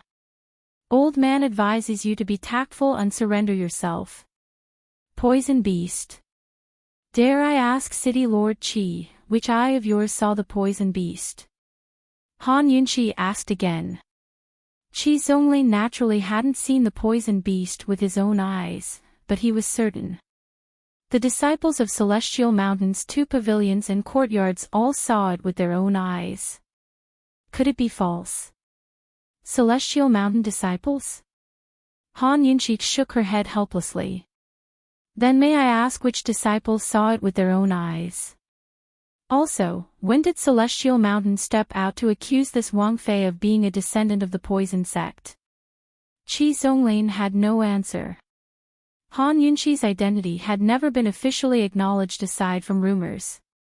Even Medical City's sanctions against the South Central Region's Commander-in-Chief's manner had only been to hand it over to Han Yunshi and cooperate with Medical City's investigation. They hadn't explicitly stated Han Yunshi's identity. Qi Zonglin had only dared to block Han Yunshi's path this time because he'd received pointers from an expert. That expert had told him that Long Fei Ye's internal injuries were extremely severe and wouldn't recover in a short time. Han Yunshi would leave Celestial Mountain on her own and return to South Ning. He hadn't believed it at first, but that expert had actually described the time and route Han Yunshi would take when she left Celestial Mountain. Qi Zonglin had sent people to investigate, and the results were accurate.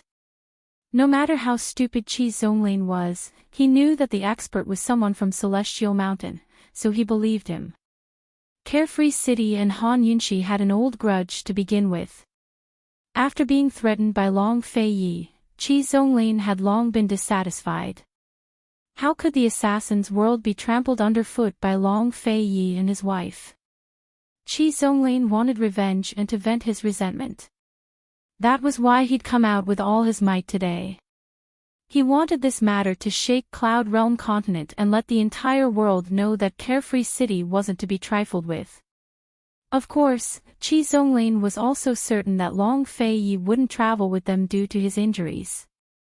That was why he dared to block their path. Han Yunshi's words now made him uneasy. Seeing Qi Zonglin waver, Han Yunshi hurriedly added, "City Lord Qi, I won't hide it from you. I came down the mountain this time precisely because I wanted to go to Medical City with Master Kenzo and His Highness Duke of Qin to explain the poison sect. They've been delayed by other matters, so I'm sure they'll be here soon." "Oh, that's right. Kenzo's master will bring a few more disciples over in a moment. I'll have to ask City Lord Qi to help me identify which disciple leaked this Princess Consort's whereabouts." Han Yunshi spouted this monumental lie very calmly and easily. She'd long guessed that there were spies in Celestial Mountain. She'd also guessed that Carefree City had come out with all their might to block her path because they'd received some sort of information. Otherwise, Qi Zonglin wouldn't have had the guts. That was why she'd hardened her heart and taken a gamble. Qi Zonglin's heart grew alarmed at Han Yunshi's words. He wondered if that expert had been discovered, so Long Fei Yi had decided to beat him at his own game and lure him out. He didn't speak. Cold eyes sized up Han Yunshi. This woman didn't look like she was lying at all. Her words could be false, but her eyes couldn't be. There wasn't the slightest fear in this woman's eyes when she was faced with the assassins of Carefree City. How could she be so fearless if she wasn't confident? Even a man would be scared when faced with such a situation, let alone a woman. Han Yunshi's entire back was soaked in sweat when she was faced with Qi Zonglin's sharp gaze. Nobody knew how scared she was in her heart. If anything went wrong, if Qi Zonglin willed it and Carefree City took action, she would be dead for sure. However, she still held on. She looked down at Qi Zonglin's sharp gaze from high above. She was calm and fearless like a queen. Qi Zonglin was hesitating. Han Yunshi was about to continue her threats when a figure suddenly flew over from behind them and was thrown to the ground heavily. "Su Donglin!" Han Yunshi shouted. Su Donglin was thrown to the ground. He was vomiting blood and dying. The shadow guard next to Han Yunshi was about to rescue him when a figure suddenly flew over. It was none other than Qi Yao Tian, the young master of Carefree City. He stepped on Su Donglin and shouted, "Father, don't be fooled by this woman. She was stalling you while she sent someone to call for reinforcements. Long Fei Yi and Kenzo didn't follow her at all. Let go of him." Han Yunxi was infuriated. Hardly had she finished her sentence when she shot out several gold needles. Qi Yaotian was caught off guard and could only retreat. The shadow guard then took the opportunity to rescue Su Donglin. Han Yunxi had barely supported Su Donglin when Qi Zonglin had already drawn his sword. More than 50 shadow guards charged forward together. Han Yunxi supported Su Donglin and retreated to the back. The other people of Carefree City began to disperse and surround Han Yunxi and the rest of them. Qi Zonglin, on the other hand, was fighting 50 people alone. The battle began. The shadow guards fell one after another in the blink of an eye, and Qi Zonglin's sword approached Han Yunxi.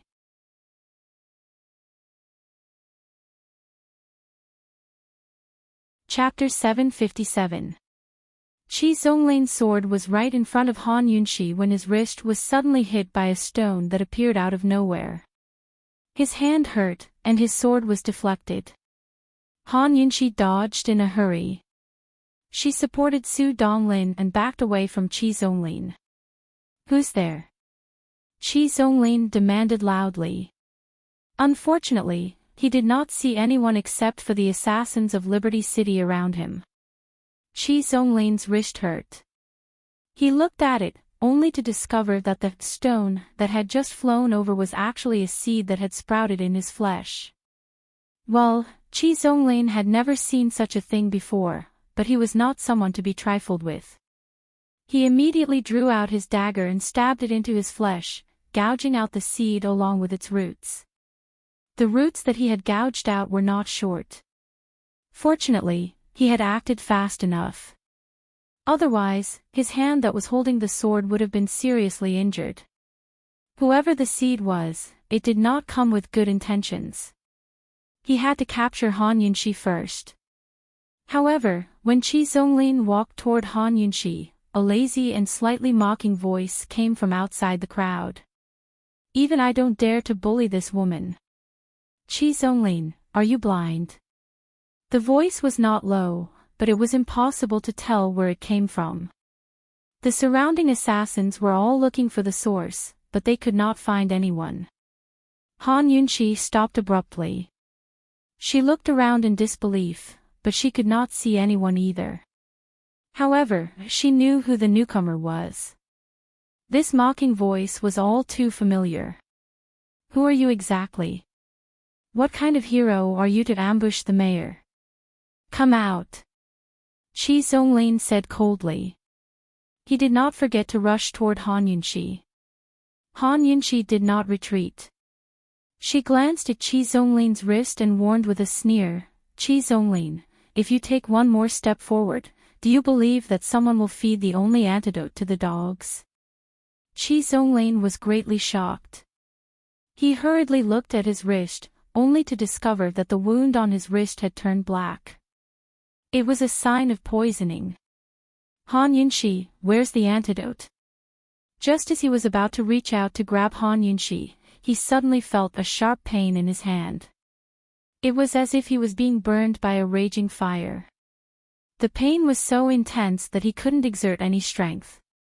Han Yunxi continued to retreat. This poison is called flame poison. It starts from the wound and slowly spreads to the whole body. City Lord Qi will soon know what it feels like to be burned by fire. Qi Zonglin was not easily intimidated. He immediately ordered, "Men, catch this bitch." Only by capturing Han Yunxi would he have the capital to negotiate with the poisoner. Otherwise, his poison would be incurable. Several elders immediately rushed over. At this moment, a thorny vine suddenly shot out from under Han Yunxi's feet. It madly grew countless branches, bearing their fangs and brandishing their claws in the air. The thorny vines had grown out of the seed Qi Zonglin had dug out just then. They protected Han Yunxi in the center while their countless branches danced in the air, frightening everyone who saw them. No one dared to draw near. So beautiful. Han Yunxi looked at the dancing thorny vines. It was the first time she realized that thorny vines were such elegant and beautiful plants. It was also the first time she realized that these plants that blocked the way could also be used to protect people. Qi Zhonglin's hand was hurting more and more.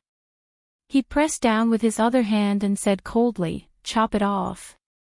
"Qi Zhonglin, it looks like you don't want the antidote anymore." That person chuckled. Although they couldn't see him, they could imagine his fragrant breath. He laughed and said, "It's fine if you don't want it. Anyway, you can still chop off that hand." This time, everyone could tell where the voice was coming from. Everyone looked towards the south at almost the same time, and the killers who were surrounding the south retreated immediately. They saw a red figure fly over and land in front of the dancing thorny vines. It was a man in red. That red robe was as red as fire. It had wide sleeves and was luxurious and beautiful as it spread out on the ground. Just his back was so beautiful that it could cause the downfall of cities and take people's souls. Amidst everyone's shock, he looked back and smiled at Han Yunxi. In an instant, the dim world seemed to brighten up. Even the thorny vines bloomed into enchanting red flowers. It was him, Gu. "Shao Qi, long time no see," Han Yunxi muttered to herself. "Who are you?" Qi Zhonglin asked coldly. In an instant, all the killers surrounded him. "He's Gu. He was originally the owner of the Heavenly Fragrance tea shop. I don't know when he became Long Fei Ye's lackey." Qi Yaotian sneered. So what if Gu Qishao came? Could he defeat all of Carefree City by himself? This person is proficient in unorthodox methods. His poison techniques are also very powerful. Everyone, be careful. Qi Yaotian reminded again. "Gu, hand over the antidote, and this city lord will let you live. Otherwise, this city lord will definitely cripple your arms and legs in exchange for this city lord's hand." Qi Zhonglin warned domineeringly. Unexpectedly, Gu ignored him. Instead, he frowned and looked at Qi Yaotian. "What did you just say?" "This young lord said that you are Long Fei Ye's lackey." Qi Yaotian did not back down. Gu's flirtatious eyes immediately narrowed into a straight line. His voice became arrogant. "Qi Yaotian, do you know when this young master arrived?" Not to mention Qi Yaotian, everyone present was baffled. What did this question mean? "I don't care when you arrived. If you know what's good for you, hand over the antidote quickly. Your tricks can fool others, but not my Carefree City." Qi Yaotian was very disdainful. Gu ignored him and said coldly, "This young master arrived before you killed all of Long Fei Ye's shadow guards." What did this mean? Do you know why this young master waited until now to take action? Gu asked again. For some reason, Qi Yaotian felt his hair stand on end. However, he quickly ignored it and said with a contemptuous smile, "Are you trying to show off your might? A hero saving a beauty? You are overestimating yourself. You are courting death." Gu played with his beautifully manicured fingernails and continued, "Because this young master hates Long Fei Yi. If I don't seize this opportunity to suppress his arrogance, this young master will feel uncomfortable all over." Even Han Yunxi was baffled. What was Gu doing? He had arrived a long time ago, yet he had waited until now. He was alone. How was he going to deal with an entire city of experts? Last time, he had been wounded to such an extent when he responded to the archers of the Chu family. This time, he was facing the entire Carefree City. Han Yunxi almost wanted to run over and knock Gu's head and tell him, "Dear, stop being so pretentious." Then, tell me. How are you going to suppress Long Fei Ye's arrogance? Why? Are you going to fight 10 people alone? Qi Zhonglin sneered. Why don't you have a fight with me? If you win, Carefree City will retreat. If you lose, hand over the antidote, and I'll take Han Yunxi away. How does that sound? Gu Qishao arched a brow at him, his eyes as charming as silk. Forget about women, even men would fall for his charms. Qi Zonglin found the sight of his face rather pleasing to the eye. But Gu Qishao's demeanor suddenly changed. He spat crudely, his spittle landing on Qi Zonglin's face. Your grandfather. Do you think I'm an idiot? 1 against 10. Won't I be beaten to a pulp? Let me tell you. Not just 1 against 10, I can't even fight you one-on-one. I've brought my men here today, too. I'm going to fight 100 against 10. Aside from Han Yunxi, everyone else was given a fright by Gu Qishao's sudden change. But what truly frightened them was what happened next. Come out, all of you. Hardly had Gu's voice faded away when groups of people whose faces were as pale as corpses walked out of the woods in all directions. They were all as expressionless as warriors of sacrifice. Although they did not carry any weapons, and there was no telling whether or not they knew any martial arts, the air of death and decay that they emitted was enough to send chills down anyone's spine. They were so numerous that they had surrounded all the people of Carefree City. The people of Carefree City seemed calm, but they were actually panicking. Qi Zonglin's face was awful, too. He mumbled to himself, warriors of sacrifice. Gu tidied up his somewhat messy hair and answered casually, no, they're just poison corpses. As soon as he finished speaking, Qi Zonglin almost spat out a mouthful of blood. The faces of the assassins around him all turned pale. They were actually poison corpses. No wonder they looked even more sinister and terrifying than warriors of sacrifice. The poison men that Jun Yixie raised were already very frightening, and he had raised no more than 10 poison corpses. Who would have thought that Gu would raise such a large group of poison corpses? Even if Carefree City could deal with the warriors of sacrifice, they could not deal with so many poison corpses. Not only were poison corpses immune to many poisons, they could also poison invisibly. Qi Zonglin was drenched in cold sweat. He even forgot the burning sensation on his hands. Gu, Yu, how about it? My men are stronger than Long Fei Ye's shadow guard, aren't they? Gu asked very seriously and solemnly, Qi Zonglin, when my poison corpses annihilate your entire city, do you think Long Fei Ye will submit to me? How should Qi Zonglin answer? He only felt that the devastatingly beautiful man in front of him was a lunatic. He had no time to care about Han Yunxi, much less the antidote. He shouted, somebody, retreat. He jumped into the sky first and flew away with his lightness skill. Almost no one from Carefree City dared to stay. They all flipped in the air and escaped through the encirclement of the poison corpses. Gu did not order the poison corpses to chase after them. It could be said that he intentionally let them go. The news that Carefree City had turned out in full force would definitely spread out very soon. He could not really let the poison corpses annihilate Carefree City and let Han Yunxi, the remnant of the poison sect, bear the infamy. Poison corpses were only bestowed with poisonous insects and were feared by everyone in the world. Qi Zonglin had been poisoned. If he could not cure himself in time, he could only chop off his hands. It was more or less venting for Poison Girl. Looking at the corpses of the Shadow Guard all over the ground, he did not really care. He was only depressed that he had come one step too late and frightened Poison Girl. Step by step, he walked towards Han Yunxi. As he drew closer, the vines slowly withered until they all fell to the ground.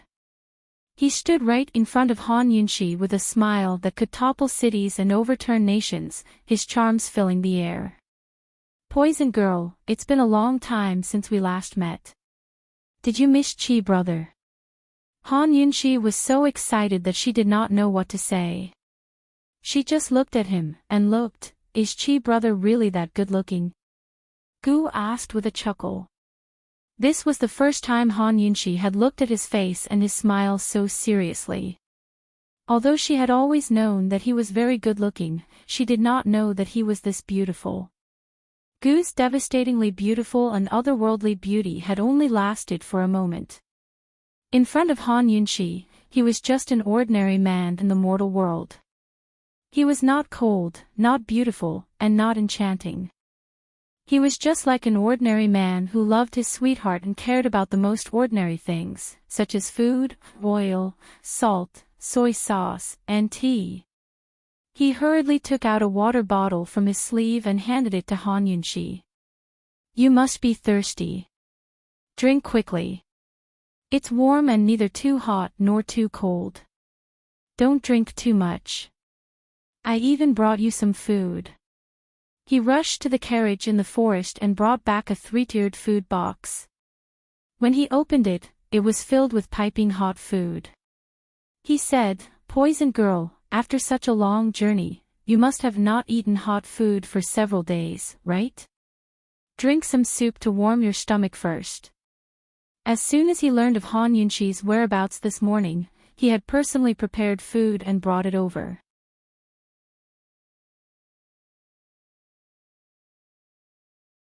Chapter 758.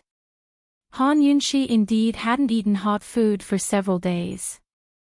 If she could, she would try her best not to, because Gu Beiyue was waiting for her to save him. The longer the corpse ginseng's poison stayed in Gu Beiyue's leg, the more dangerous and difficult it was to remove. At this moment, looking at the steaming hot food, Han Yunxi didn't know if it was because of the heat, but her vision was a little blurry.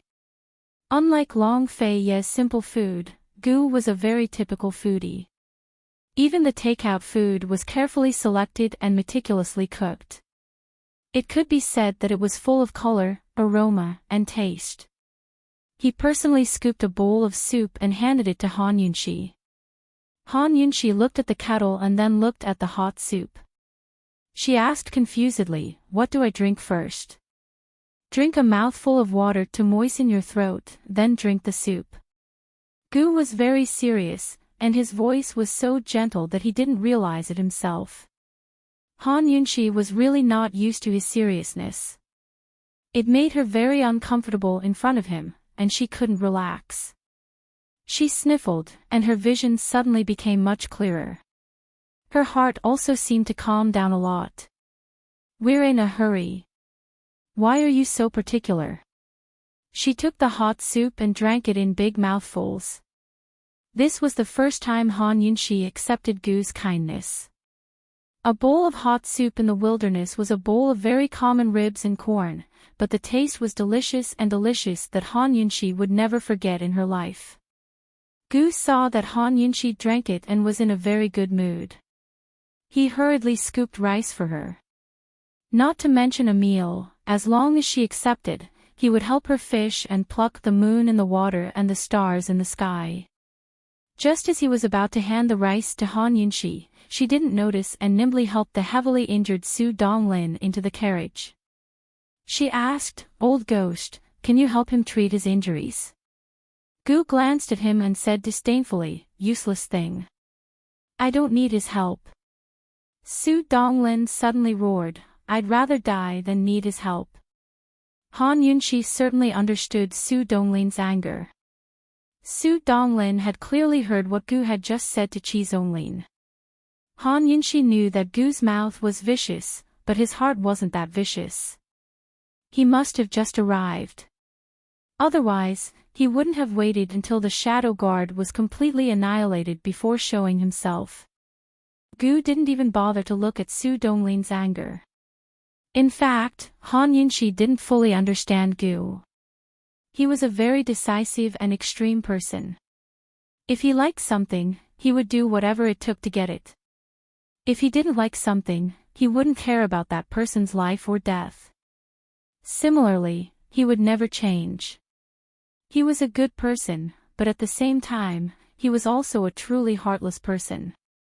He did arrive after the shadow guard was completely annihilated. However, if he had arrived earlier, he would have only helped Han Yunxi for the sake of Han Yunxi. He wouldn't have saved the shadow guard. Idiot!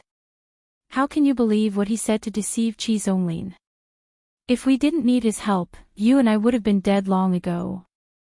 Han Yunxi glared at Su Donglin. Su Donglin finally wilted and didn't say anything. Gu actually didn't argue with Su Donglin. After treating Su Donglin's injuries, he placed a bowl of hot rice in front of Han Yunxi. Poison girl, eat while it's hot. Hurry. Although it was difficult to refuse Gu's kindness, how could Han Yunxi still be in the mood to eat? She looked at the ground full of corpses and the circle of terrifying poison corpses that didn't move. Her heart was like a stone that fell into a deep lake and kept sinking, as if it would never reach the bottom. After a long while, she finally turned to look at Gu. Old ghost, help me bury them all. Gu didn't say much. He knew that Han Yunxi wouldn't be able to eat, so he casually threw away the bowl of fragrant white rice and rolled up his sleeves to get to work. Using his sword as a shovel, he dug a large hole and buried the 50 or so shadow guard corpses. All of the swords also went into eternal rest with them. There was no time to grieve. Gu dispersed the poison corpses and they quickly continued on their way. Gu acted as the coachman. They left the small road and openly took the main road. He had personally come to pick up Han Yunxi.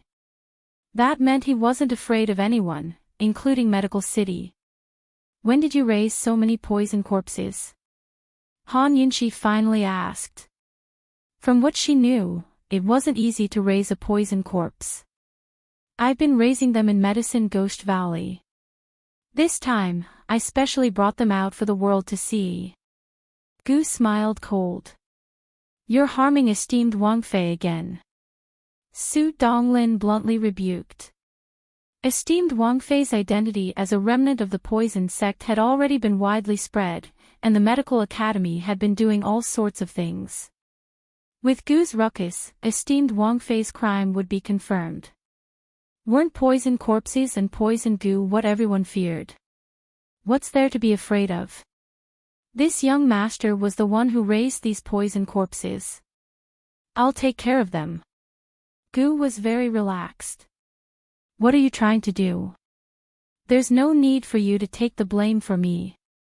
Han Yunxi said unhappily. She was very clear in her heart that Gu was doing this to divert everyone's attention to himself. He even wanted to take the blame for her identity as a remnant of the poison sect. After all, he was once the foster son of the medical academy's head elder. If news of this spread, the medical academy would never forgive him. Han Yunxi didn't want to hide her identity forever and be a coward, but she also didn't want to be labeled as a remnant of the poison sect. This matter couldn't be rushed or impulsive. Their current forbearance wasn't cowardice, but a chance to reveal the truth and clear their names. With Han Yunxi's current understanding of the medical academy, she didn't believe that those old men were anything good. Gu looked back and chuckled. Poison lass, if Chi brother wanted to take the blame for you, he would have had the poison corpses exterminate everyone in Carefree City long ago. Chi brother only wants to warn a certain someone. Just wait and see. You're provoking the medical academy. Han Yunxi understood. No, you're Chi brother, I'm warning Gu Yuntian. Gu's clear eyes glittered with ruthlessness and the pleasure of revenge. The army of poison corpses in his hands had always been hidden in the Medicine Ghost Valley and had never been brought out. He had carefully raised them in preparation for the day when he would deal with Medical City. Although the time wasn't right yet, if the people of Medical City dared to touch Poison Lass in the slightest, he wouldn't mind a mutual destruction. Presumably, the news would spread out in Carefree City very soon, and Gu Yuntian would soon understand what he meant. As for why he didn't poison the people of Carefree City, it was purely because he didn't want Han Yunxi to be cursed as cruel and discredit the poison sect. He couldn't bear to see the world cursing Poison Lass. He had to make Poison Lass acknowledge her ancestors in a glorious way. Han Yunxi was shocked. She vaguely felt that Gu, a genius from the medical academy, should know some secrets. she was about to ask when Gu suddenly turned around and looked at her. Poison lass, do you trust Chi brother? Han Yunxi was both doubtful and perplexed, but she couldn't refuse Gu Qixiao's clear, pure eyes. For some reason, she nodded. I do. Greatly delighted, Gu burst into laughter. He waved his whip and galloped on the spacious road. When the carriage disappeared at the end of the road, a master and his disciple walked out from the roadside. Master, who is that Gu exactly? The disciple asked. Interesting, hee. The master stroked his beard and chuckled. Let's go. There should be a good show to watch very soon. The disciple was obviously confused, but he didn't ask any questions. The master and disciple headed north. The more the junior brother thought about it, the more confused he became. The master and disciple clearly didn't want the eldest senior brother to hurt Han Yunxi, so why did they instigate the people of Carefree City to kill Han Yunxi? Did the master and disciple want Han Yunxi to live, or Han Yunxi to die? Or perhaps, neither was the case. If neither was the case, then wouldn't it be better to die than to live? Carefree City did indeed spread the news quickly. They even slandered Han Yunxi, saying that the remnants of the poison sect were too powerful and that there would be endless trouble if they didn't get rid of her. When Long Feiyi received the news, he didn't relax for an entire day. He knew what Gu wanted to do. In the end, he was worried about Han Yunxi. He wanted nothing more than to recover immediately so he could go down the mountain and chase after them. Unfortunately, he really couldn't go down the mountain. Gu, who is he? The old man in Kenzo was curious. Gu Qixia, Long Feiyi replied indifferently. Realization dawned on the old man in Kenzo. So it's him. He's quite bold to provoke Medical City like this. Even to the old man in Kenzo, Long Feiyi still didn't reveal Gu's undying body. A gentleman's word couldn't be taken back. He'd agreed to keep Gu's immortality a secret, and Gu had agreed to keep Mute Granny's secret. Long Feiyi changed the subject.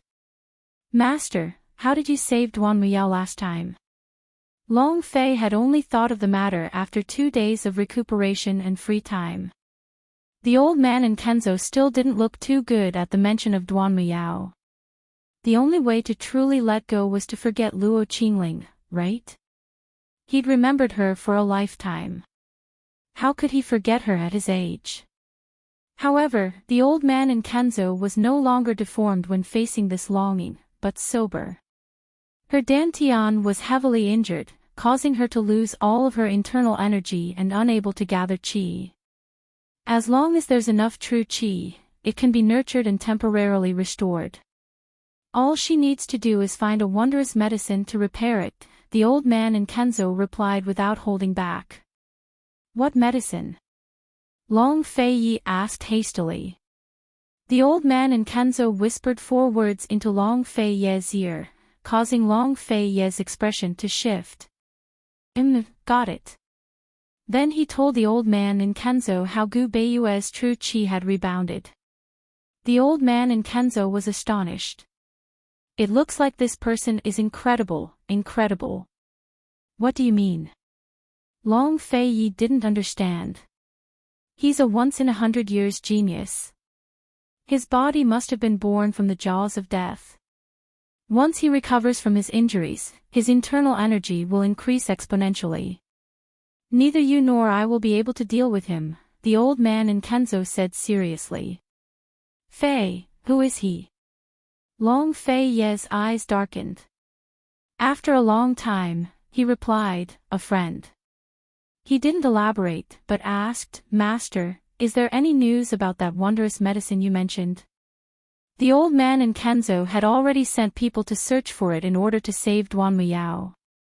There's still no news. The old man in Kenzo hesitated before speaking. Are you really going to save this person? Long Feiyi's eyes were hooded, making it impossible to see his expression, but his tone was resolute. I have to. News had reached Celestial Mountain, so it naturally spread to other places as well. Western Zhou and Tianan still hadn't publicly declared their stance. Ning Cheng was currently fighting with Chu Tianyin on the battlefield, but he'd sent word to the South Central Region's Commander-in-Chief's estate to hand over Han Yunxi. Otherwise, he'd wipe out the Chu clan troops and march south to enforce justice on behalf of the heavens. As for the medical academy,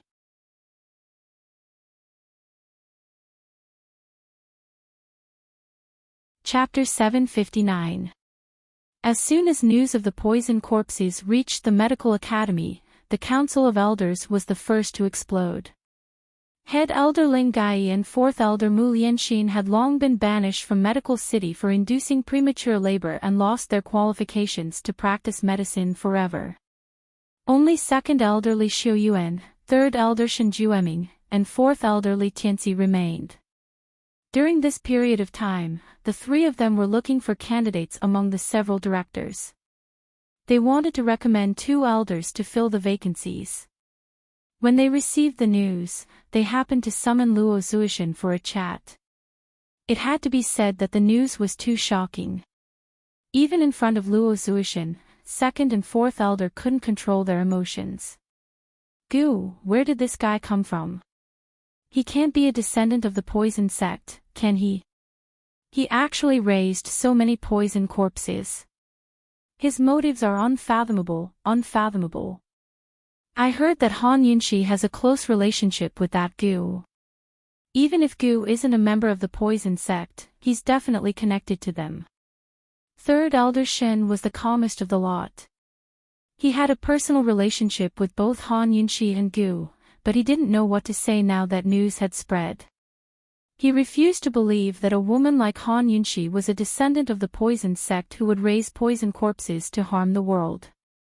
Until he figured out the truth, he chose to remain silent. Luo Zuishan was also silent, but his chest and back were covered in sweat. Before long, his clothes were completely soaked. Those who didn't know better would think he was sweating from the heat. He wanted nothing more than to fly to South Ning right now, tie up Shao Qi, and hide him. That stinking brat actually raised so many poison corpses. What is he planning? Does he think he can be so arrogant just because he can't die? Doesn't he know that once his secret is exposed, he'll suffer a fate 100 times worse than Han Yunxi's? Han Yunxi doesn't even like him, so what's he playing the hero for? Nonsense. Childish. Fool. Luo Zuishan cursed Gu in his heart, but in the end, his eyes couldn't help but tear up. He muttered to himself, Shao Qi, oh Shao Qi, you've left medical school for so many years. Why did you have to come back? Have you forgotten all the hardships you've gone through in the past? Why can't you grow up? After Luo Zuishan left the Council of Elders, he was in an out-of-body state. He didn't know how he got back to his residence. He still kept the house where he had taken little Seven in, and it was untouched. He would never forget that child's body that was riddled with scars, his soul that was riddled with holes, and his eyes that were filled with despair but stubbornness. At that time, he knew that Shao Qi would come back for revenge one day. From then on, he prayed every day, praying that Shao Qi could truly grow up, forget his hatred, and become a human again. One had to know that people who lived in hatred were the most pitiful, especially those who lived their entire lives for revenge. They were even more pitiful.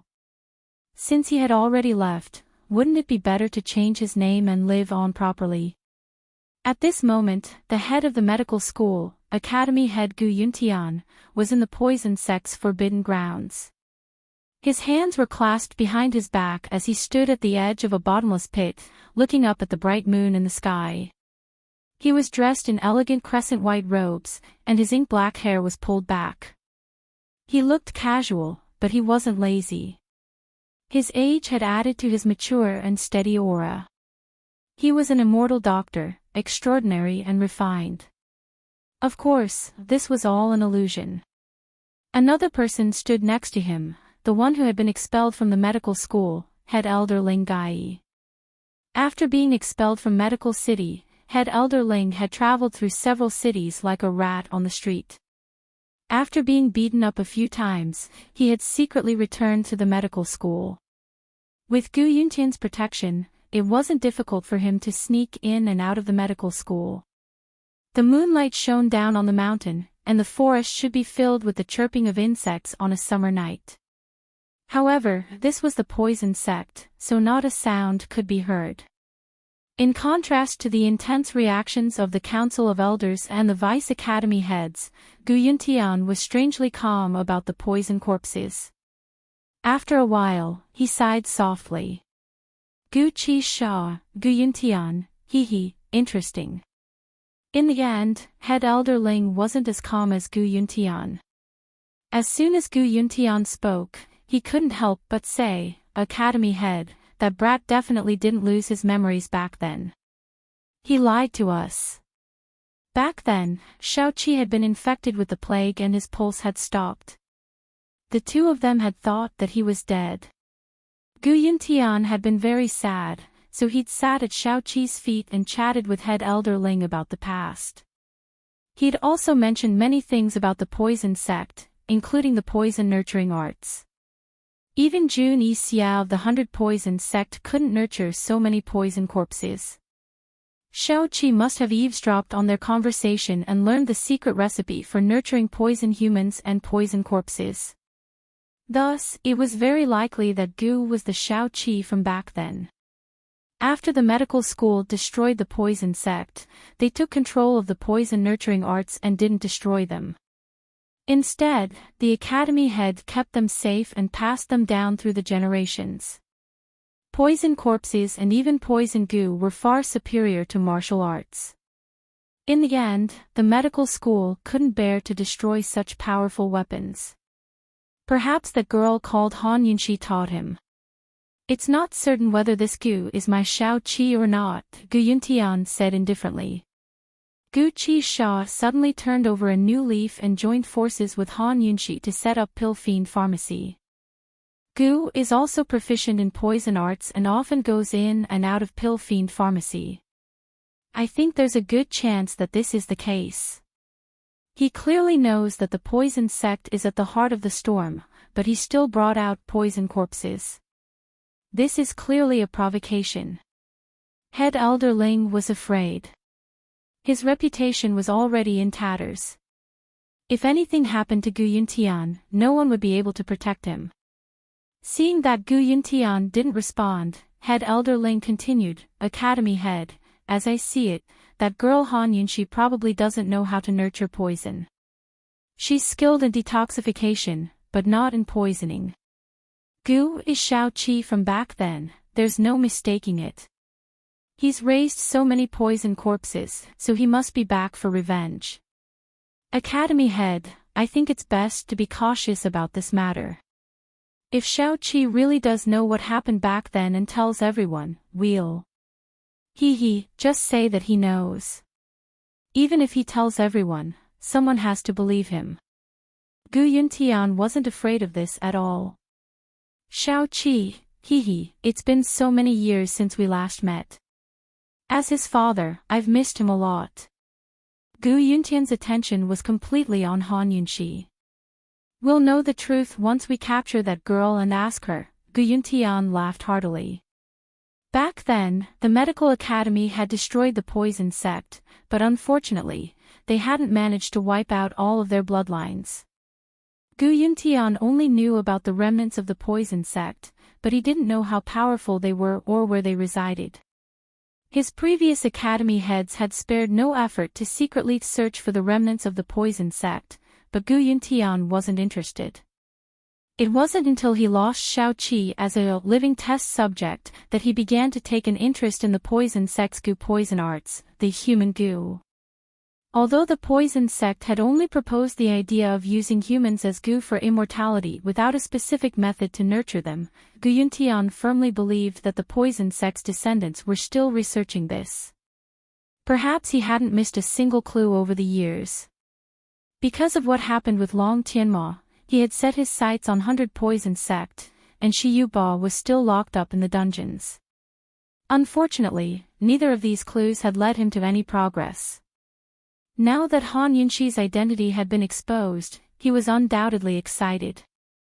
Academy head, we should still be careful, Head Elder Ling wanted to persuade him again, but Gu Yuntian changed the topic. Kenshin Li still hasn't given us a clear answer. It looks like Celestial Mountain has completely fallen into Long Fei Ye's hands. Head Elder Ling was familiar with Gu Yuntian's temper, so he had no choice but to give up. Long Fei Yi, that brat, is clearly challenging the medical academy. All the other countries are avoiding Han Yunxi like the plague, but he's still protecting her. Academy head, if this person takes over the world, he'll definitely threaten the prestige of our medical academy.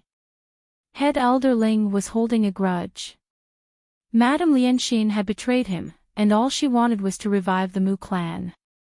The only people who could afford to pay her were Long Fei Yi and Han Yunxi, who controlled Medicine City.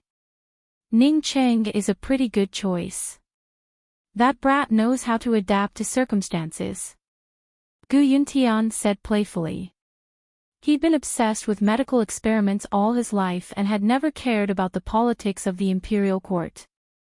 He really didn't understand this field. Academy head, you mean? Head Elder Ling grew suspicious. 10 days later, the medical academy still hadn't received a reply from Celestial Mountain.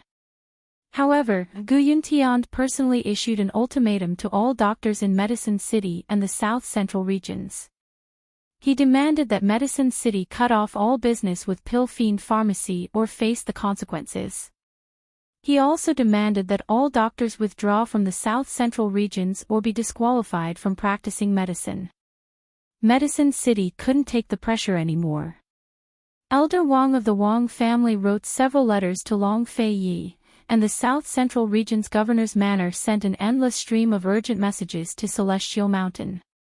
Long Fei Yi and Elder Kenzo hadn't expected Gu Yuntian to be so ruthless. Their stalling plan hadn't even lasted a month. If it weren't for Elder Kenzo and the 3 venerated elders stopping him, Long Fei Yi would have left the mountain long ago. He couldn't bear to let Han Yunxi face this situation alone. Since he couldn't leave the mountain, he frequently communicated with Gu Beiyue to discuss countermeasures. 3 days later, Han Yunxi and Gu returned to South Ning Prefecture. Although she heard a lot of news along the way, Han Yunxi didn't immediately rush to the governor's manor. Instead, she went straight to the Duke of Qin's estate to find Gu Beiyue.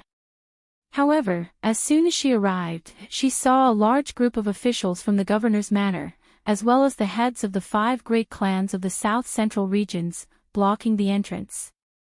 Han Yunxi knew Medical City's movements like the back of her hand, so she naturally knew what these people were here for. Before she could get out of the carriage, a group of people suddenly rushed out from around her. There were both soldiers and guards, all of them surrounding the carriage. "You're courting death." Gu's expression was gloomy. He hadn't been in a good mood these past few days. Gu Yuntian wasn't afraid of his threats. It seemed that he'd overestimated Gu Yuntian's intelligence and hadn't given him a clear warning. Han Yunxi stopped him from drawing his sword. She got out of the carriage and looked around. "Cold," she said, "this princess is in a hurry to save someone, so I'll have to trouble everyone to make things easier for me. If there's anything else, please wait." Clan head Xiao, the head of the 5 great clans, laughed out loud. "Save someone. Han Yunxi, you're a remnant of the poison sect, aren't you? Don't even think about entering the Duke of Qin's estate today. Men, seize her and send her to Medical City."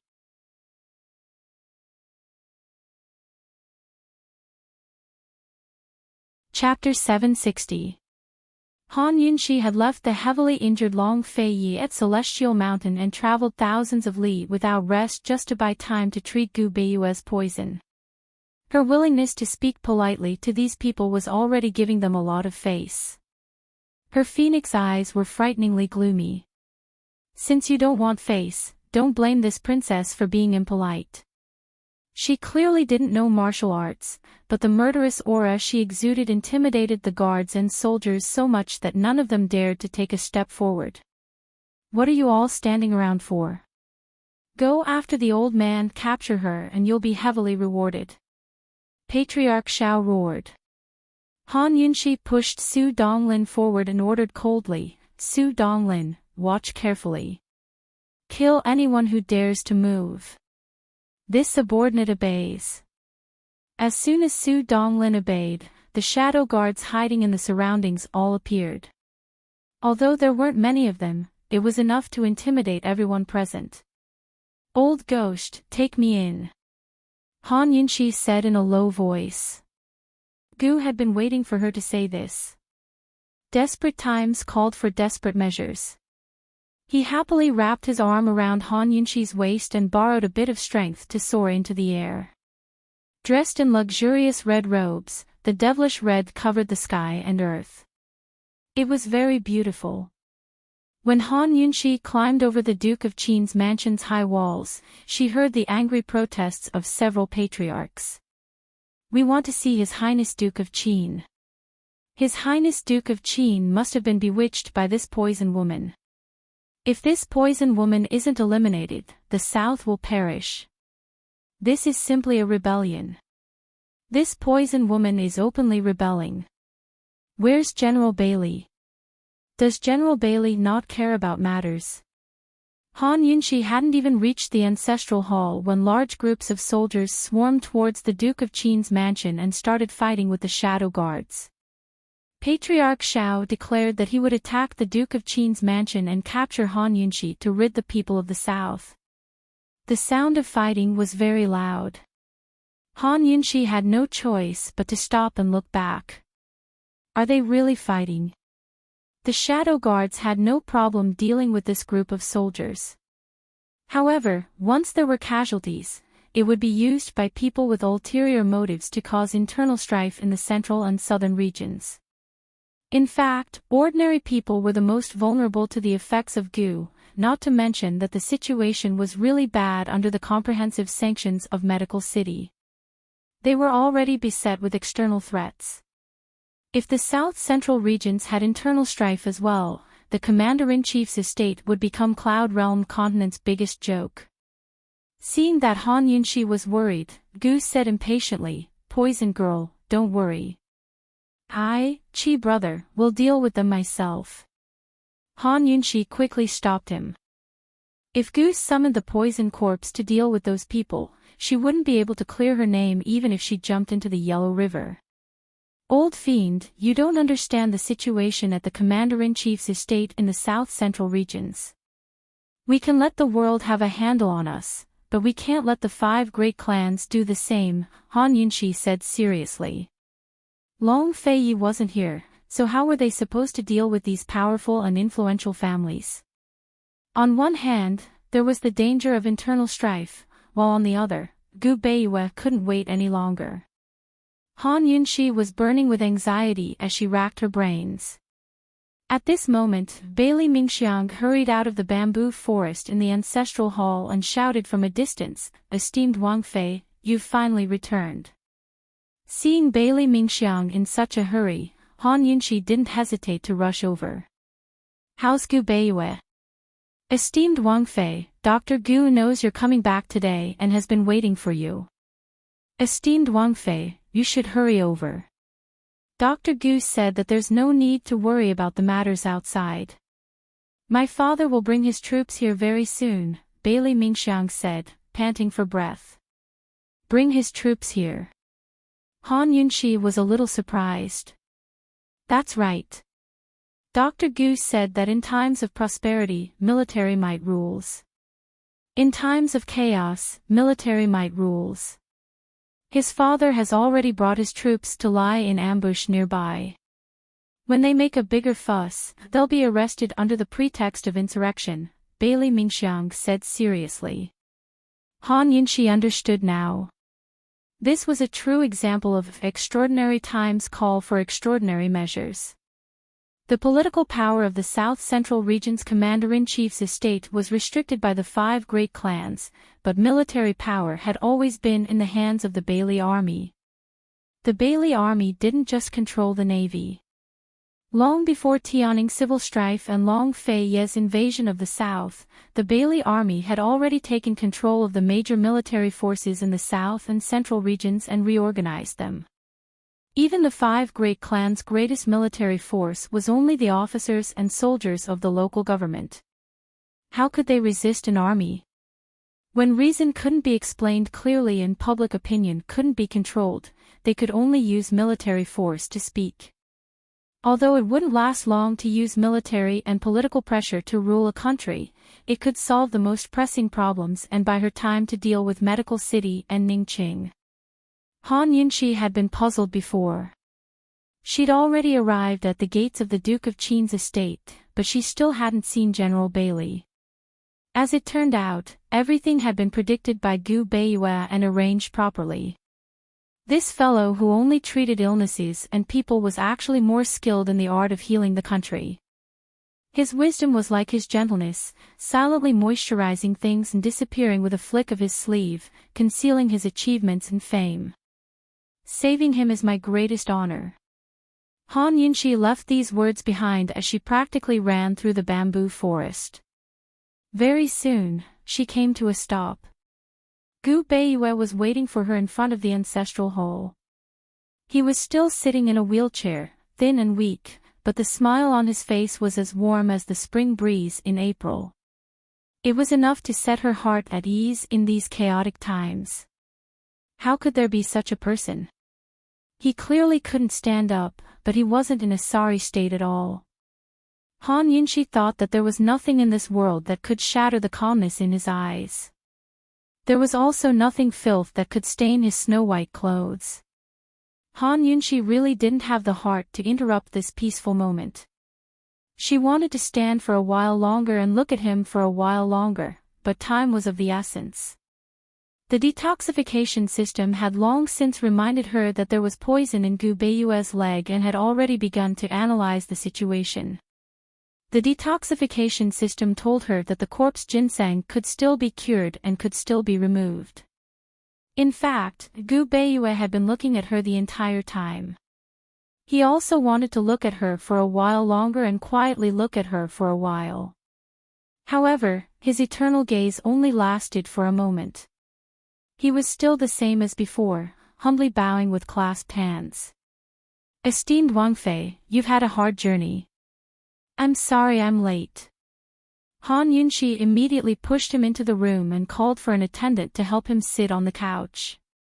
She nimbly took out a set of gold needles and some medicine. While she was making preparations, she also discussed the poisoning situation with Gu Beiyue. She also discussed how Gu Beiyue had been using acupuncture to suppress the poison's eruption these past few days. Han Yunxi was still curious as to when Gu Beiyue learned how to use acupuncture to suppress the poison. She didn't expect that he had sealed many of the major acupuncture points in his legs, slowing down the flow of blood.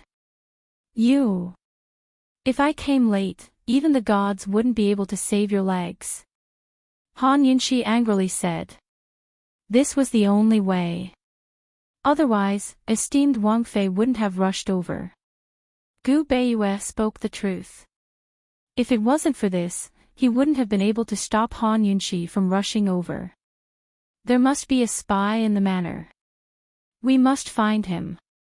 How did you get poisoned? Han Yunxi seriously asked. Gu Beiyue didn't answer. Did you suddenly discover that you were poisoned or did you touch something? Han Yunxi asked again. Only, Gu Beiyue still didn't answer. She raised her head and saw Gu Beiyue looking down at her. That pair of clean and pure eyes were so warm that it could melt a boulder. He gently placed his finger on his lips and softly said, Esteemed Wang Fei, you've never been distracted when helping people cure poisons. Sure. No matter how restless Han Yunxi's heart was, it was instantly calmed down. That's right. When she was curing poisons, she was completely focused. She didn't allow anyone to disturb her, nor did she allow herself to be distracted. She nodded and quickly entered a state of mind. She wanted to help Gu Beiyue roll up his trousers, but Gu Beiyue was a step ahead and rolled it up himself. Esteemed Wang Fei, I've been rude. He had always been polite and Han Yunxi was used to it, but this sentence made Han Yunxi feel alienated. She didn't answer and began to seriously search for acupuncture points. Han Yunxi didn't know that this wasn't alienation, but because he was a servant and he couldn't accept her service. Bailey Mingxiang was just about to enter when he heard Gu Beiyue's words. His heart couldn't help but ache. There was no such thing as empathy in this world, but there were people who sympathized with each other. Only those who had truly experienced it would be able to understand and see through it. Even though Dr. Gu was so modest and polite, Bailey Mingxiang could see with a single glance that Dr. Gu had feelings for Han Yunxi. Moreover, this feeling wasn't inferior to Gu's love that everyone knew. How much did he like her for him to be willing to carefully hide his feelings, never allowing himself to reveal anything? Only then would he be willing to go against his heart and show alienation again and again. Bailey Mingxiang understood this. Bailey Mingxiang silently assisted Han Yunxi, using a special medicine to remove the needles. Han Yunxi quickly found an acupuncture point and began to insert the needles. This time, she didn't use many needles, but she used them very deeply. Not long after, black blood came out of the acupuncture point and slowly flowed down Gu Beiyue's calf. Han Yunxi noticed that although Gu Beiyue's leg was thin, the muscles were firm. This should be the result of a lot of exercise. Did this fellow usually exercise a lot? This thought flashed through her mind, but Han Yunxi didn't have time to think about it. This was because the corpse ginseng's poison was hidden very deeply and the detoxification process was very slow. Without a full day of work, it probably wouldn't be finished. She was exhausted from the journey, so she had to conserve her energy as much as possible. The bamboo forest separated them from the clamor outside the Duke of Qin's estate. Han Yunxi concentrated on detoxification just like before, while Gu Beiyue looked at her quietly with his head bowed. He didn't know what her world was like, but his was completely silent. Miss Yunxi, long time no see, he sighed with emotion in his heart. If they were distant, he would call her esteemed Wang Fei. If they were close, he could just call her Miss Yunxi. Only he himself knew the meaning behind this Miss Yunxi. Actually, Gu was very quiet right now as well. He was leaning against the door without making a sound. There was a bamboo forest and a high wall, completely isolating the clamor outside the door. General Bailey personally led a team of elite soldiers stationed in South Ning to surround the troublemakers. Both sides were in the middle of a discussion. It wasn't until nightfall that Han Yunxi finally managed to expel all the poison from Gu Beiyue's leg. She even gave him a few massages to unblock his meridians and move his joints. She exhaled and finally revealed a smile. Dr. Gu, it's all right now. Esteemed Wang Fei, I'm sorry I couldn't meet you at the city gates, Gu Beiyue said apologetically. He'd promised her that before. Then let me see you stand up with my own eyes. Han Yunxi said seriously. All right. Gu Beiyue's reply was full of strength. He carefully landed on the ground. Han Yunxi wanted to help him up, but he refused. He held on to the bamboo bed until he steadied himself before slowly rising to his feet. He'd stood up. Very steadily. Han Yunxi's heart was filled with excitement as she finally said, Gu Beiyue, long time no see. Really, it had been a long time.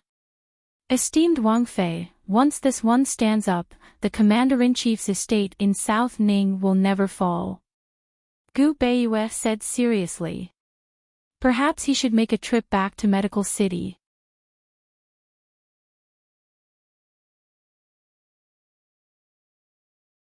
Chapter 761. As soon as Gu Beiyue finished speaking, Gu walked in with a chuckle. Poison lass, with Chi brother here, no one can bully you. Internal and external troubles, medical city's pressure, medicine city's troubles, Ning Cheng's threats, the aristocratic family's coercion, and the world's criticism, all of the pressure on Han Yunxi's shoulders seemed to disappear in an instant. Actually, she knew that there was no way she'd be able to cure Gu Beiyue's legs and go back immediately. Gu Beiyue was risking his life for them, so how could she just leave? Long Feiyi wasn't here, so she had to stay. She had to do everything in her power to protect Long Feiyi's empire. How great would it be if Long Feiyi was here as well? Then they could go all out and topple this world where Medical City reigned supreme. They could break all the rules and establish their own world order. Actually, Han Yunxi didn't know that although Long Feiyi was on Celestial Mountain, he had never stopped exchanging letters with Gu Beiyue. He'd been fighting side by side with them this entire time. More accurately, he'd been leading them all this time. We'll discuss the poison sect in detail later. I'm going outside to take a look, Han Yunxi said seriously. The situation outside hadn't dispersed yet, so she was still worried. Gu Beiyue accompanied her out of the bamboo forest and listened by the wall, not allowing her to leave. Esteemed Wang Fei, are you still worried about this one's work? Han Yunxi was speechless. She suddenly felt that Gu Beiyue was different from before, but she couldn't pinpoint what. Gu didn't have much patience to begin with, so when he saw Han Yunxi listening by the wall, he patiently accompanied her. General Bailey had used the excuse of a riot and trespassing on the Duke of Qin's estate to suppress the 5 great clans, but no one had been able to reason with a soldier like him. General Bailey displayed the meaning of the saying, when a scholar meets a soldier, he has a reason to speak clearly, to the extreme. Patriarch Shao was a smart man. He knew that the people would not fight with the officials, and the officials would not fight with the army. Although the 5 aristocratic families controlled a lot of power in the central and southern regions, they could indirectly restrain the army.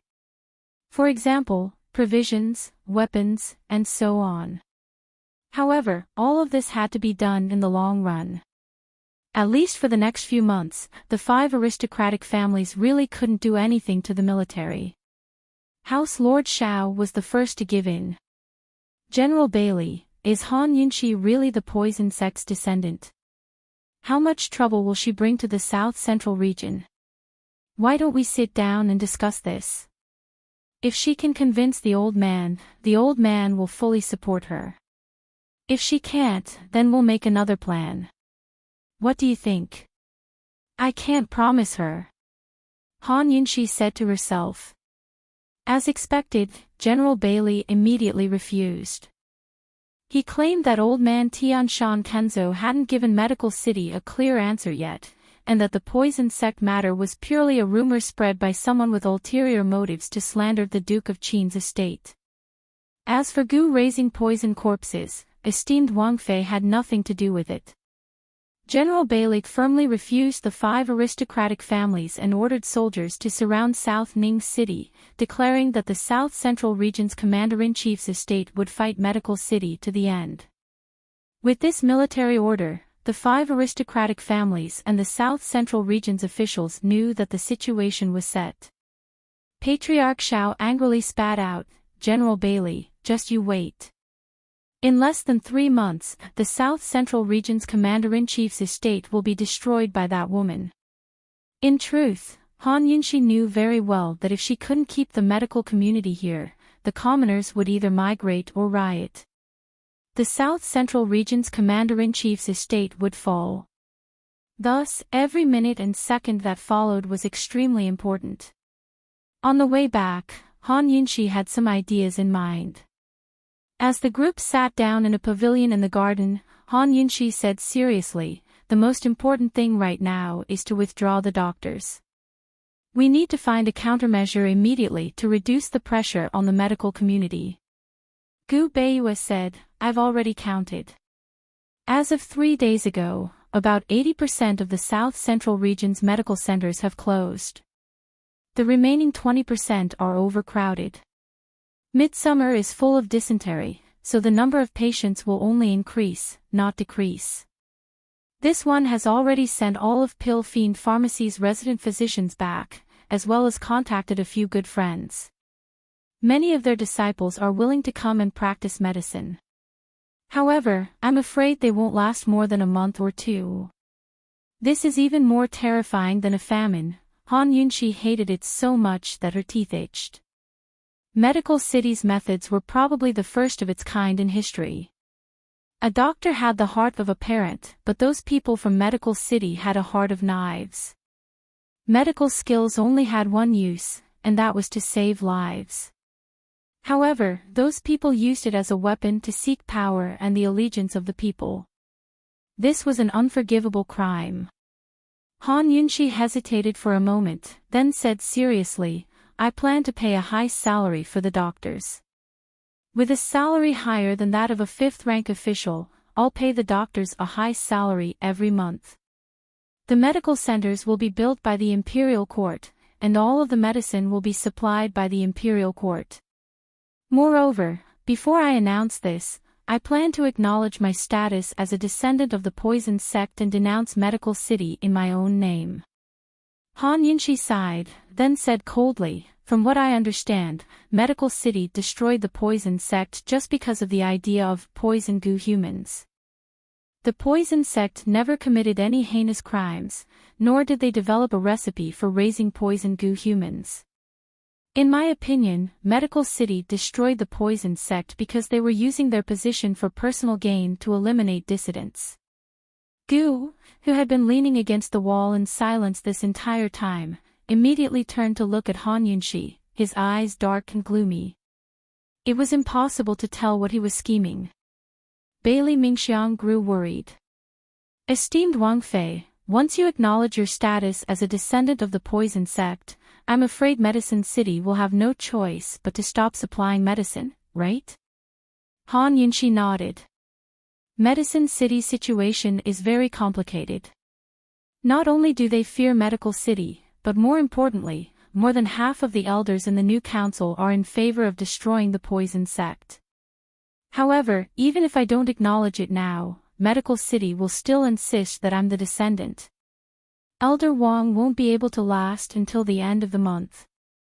Han Yunxi sipped her tea, then said, I've already given orders to bring back all of the medicine from Pill Fiend Pharmacy's branches.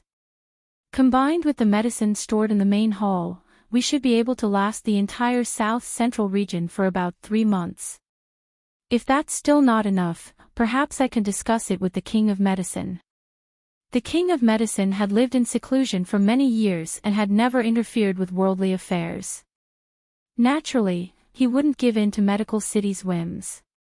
However, trying to take advantage of the King of Medicine wasn't something that could be accomplished with a simple beg. Han Yunxi only hoped that she wouldn't have to go that far. Gu Beiyue was about to speak when a commotion broke out outside the door. Chu Shifeng dashed over to report, Esteemed Wang Fei, something bad has happened. The 5 great clans had just left, so it was impossible for them to turn back. What kind of bad could have happened at a time like this? Han Yunxi's heart was filled with apprehension, while Chu Shifeng's expression looked like he was about to collapse. Esteemed Wang Fei, hurry and go take a look. There's a bunch of women holding babies outside. They've completely surrounded our doors. Women holding babies. What kind of situation is this? Han Yunxi's group rushed out the door, only to see dozens of women kneeling outside. They were all holding babies in their arms, ranging from infants in swaddling clothes to toddlers of 1 or 2 years old. The innocent children were all crying and wailing. Gu Beiyue was the first to notice the situation. In a low voice, he murmured, Esteemed Wang Fei, I'm afraid these children are all sick. Han Yunxi's heart almost stopped beating. She couldn't look straight at the crying children, much less their innocent eyes and innocent faces. She knew what they were here for. The leader of the group carried a 1-year-old child as she walked forward. The child's face was red with tears and snot, his face completely red from crying. Gu Beiyue rushed over and gently touched the child's forehead. "How many days has he had a fever?" he asked in alarm. 3 days and 3 nights. "Dr. Gu, I beg you to save my child. I'd rather be sick myself than let my child suffer. I've searched all over the medical centers, but there's no doctor, and I can't get in line. Even at Pill Fiend Pharmacy, it'll take 10 days. The child can't wait." As she spoke, she turned to Han Yunxi. "Esteemed Wang Fei, Medical City is heartless. We're willing to go through thick and thin with you, but the child can't bear this. Esteemed Wang Fei, I beg you to save the child. Please save the child." As soon as she finished speaking, all the women cried out in unison, "Save the child, save the child." Their cries for help, mixed with the child's cries, resounded through the gates of the Duke of Qin's estate and the skies of South Ning City. Even the most heartless person would be moved. Han Yunxi's hands trembled. She wanted to comfort the crying child, but she couldn't move. She was well aware that these people had come at someone else's behest. Commoners wouldn't dare to cause a ruckus here, but everything before her eyes was the truth. Doctors shouldn't grant pleas. Han Yunxi panicked. Not only because of the scene before her, but also because she wasn't completely confident that she'd win even if she openly went against Medical City. She'd only admitted to being part of the poison sect and openly went against Medical City because she'd been forced into a corner. What if she lost? Amidst the crying, Han Yunxi had a second thought. She'd confess her crimes. She'd shoulder the poison sect's groundless crimes and accept the Medical Academy's punishment instead. It had to be said that the scene before her eyes had truly shaken Han Yunxi. It was worth it to exchange her life for the millions of patients in the South Central region to seek medical treatment. Han Yunxi had never been one to compromise, but this time, she was powerless to resist her fate. Suddenly, a clear voice rang out from the side. "The doctor is here. Pill Fiend Pharmacy has arranged for 10 doctors to specially treat the children and the elderly. There's no need to wait in a long line. Everyone, hurry and go."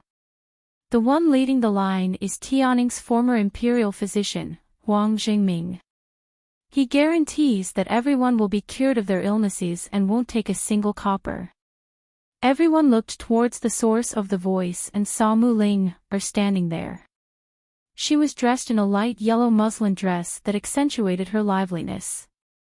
Beside her stood an old man who was none other than Gu Beiyue's close friend, Tianning's imperial physician Huang Jingming. The crowd had indeed come to make things difficult for Han Yunxi after receiving benefits, but it was also a fact that the child was sick.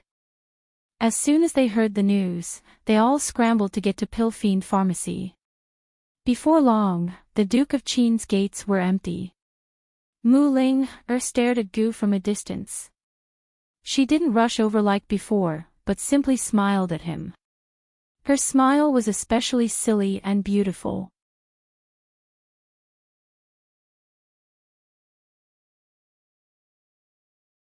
Chapter 762.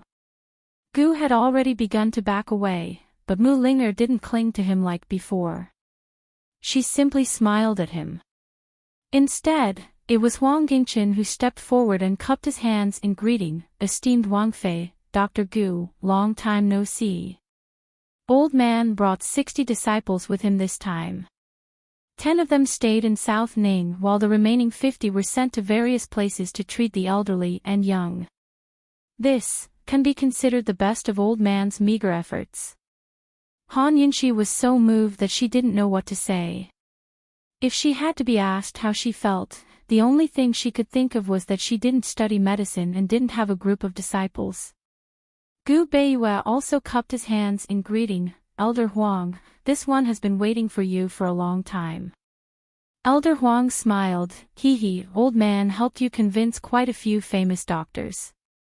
They'll be arriving with their disciples in the next few days, so don't worry.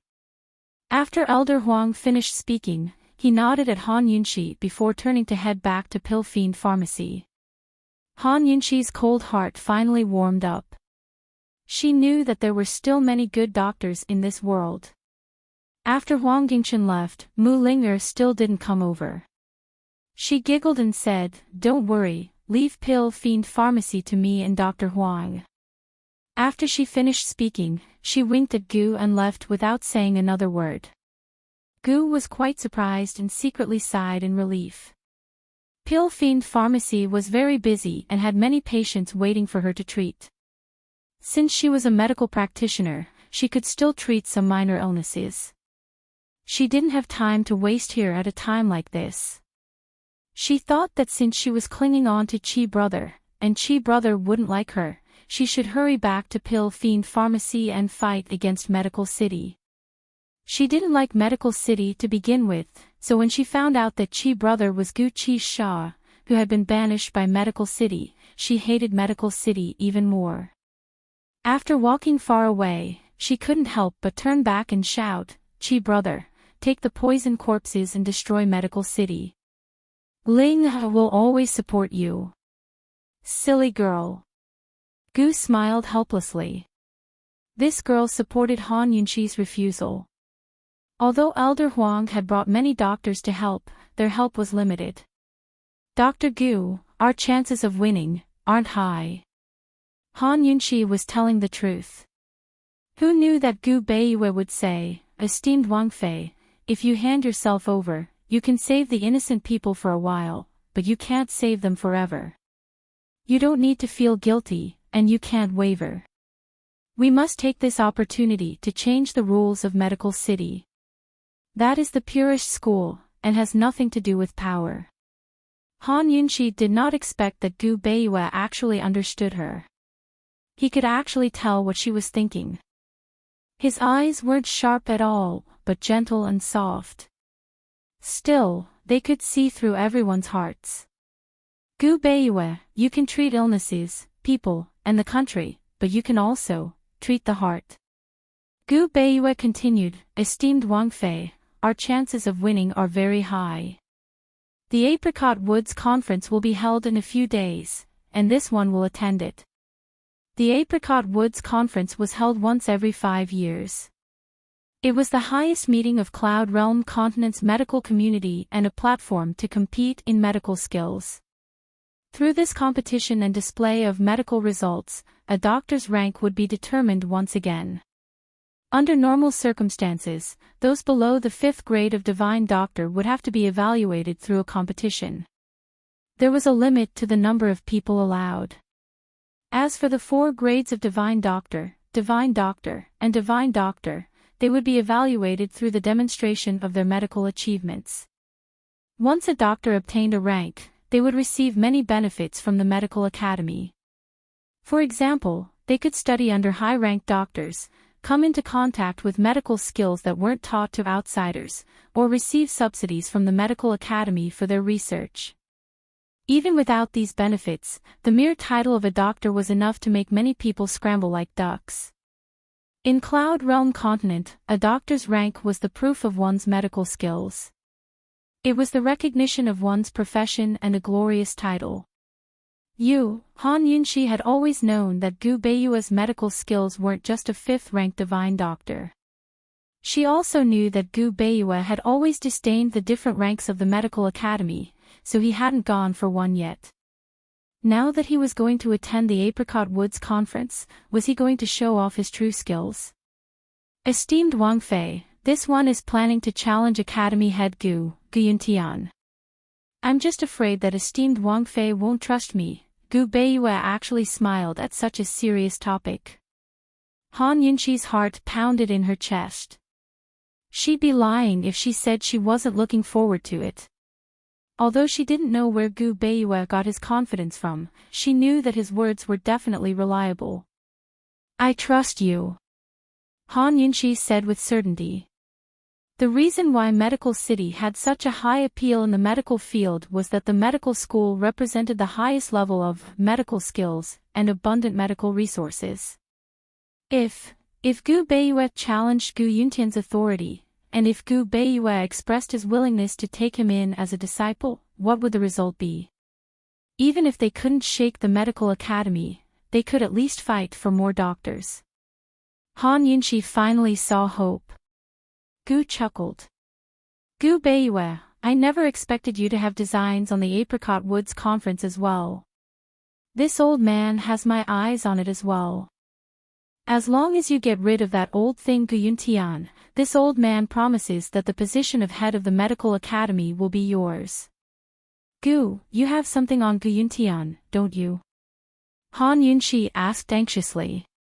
Gu was the head elder's adopted son and very familiar with the poison sect. She guessed that Gu must know something, or else he wouldn't be so arrogant. Gu turned back with a flirtatious smile. It's a secret. Han Yunxi had no idea of Gu's relationship with the medical academy, nor did she know how much suffering Gu had suffered there. She couldn't help but laugh when she saw his flirtatious smile. Gu, tell me the truth. Are you from the poison sect? Pa. Gu was very agitated. Han Yunxi, this old man won't be your relative. It doesn't matter if you're not from the poison sect. You'll still be my relative when you marry Ling, one day, Han Yunxi said seriously. Gu's mouth twitched as he pretended not to hear. Han Yunxi knew exactly what Gu was thinking, but what else could she do besides turn him down with a joke like this? When discussing matters with this guy, she always had to be half joking. If she spoke too seriously, he would always refute her on the spot and snort disdainfully, refusing to take it to heart. There's an important matter. Let's go inside and talk, Gu Beiyue cut short their banter. Han Yunxi knew that there was another big problem besides withdrawing Ning Qing. When they returned to the room, General Bailey had already arrived from the back door. The red coat cannons had forced the Tian Ansmu family troops to retreat. Ning Qing hadn't pursued the Tian An's position in the three western cities, but had immediately withdrawn his troops. The Tianan troops had suffered heavy casualties, so Ning Qing had only left behind a third of his artillery and 2 border garrisons.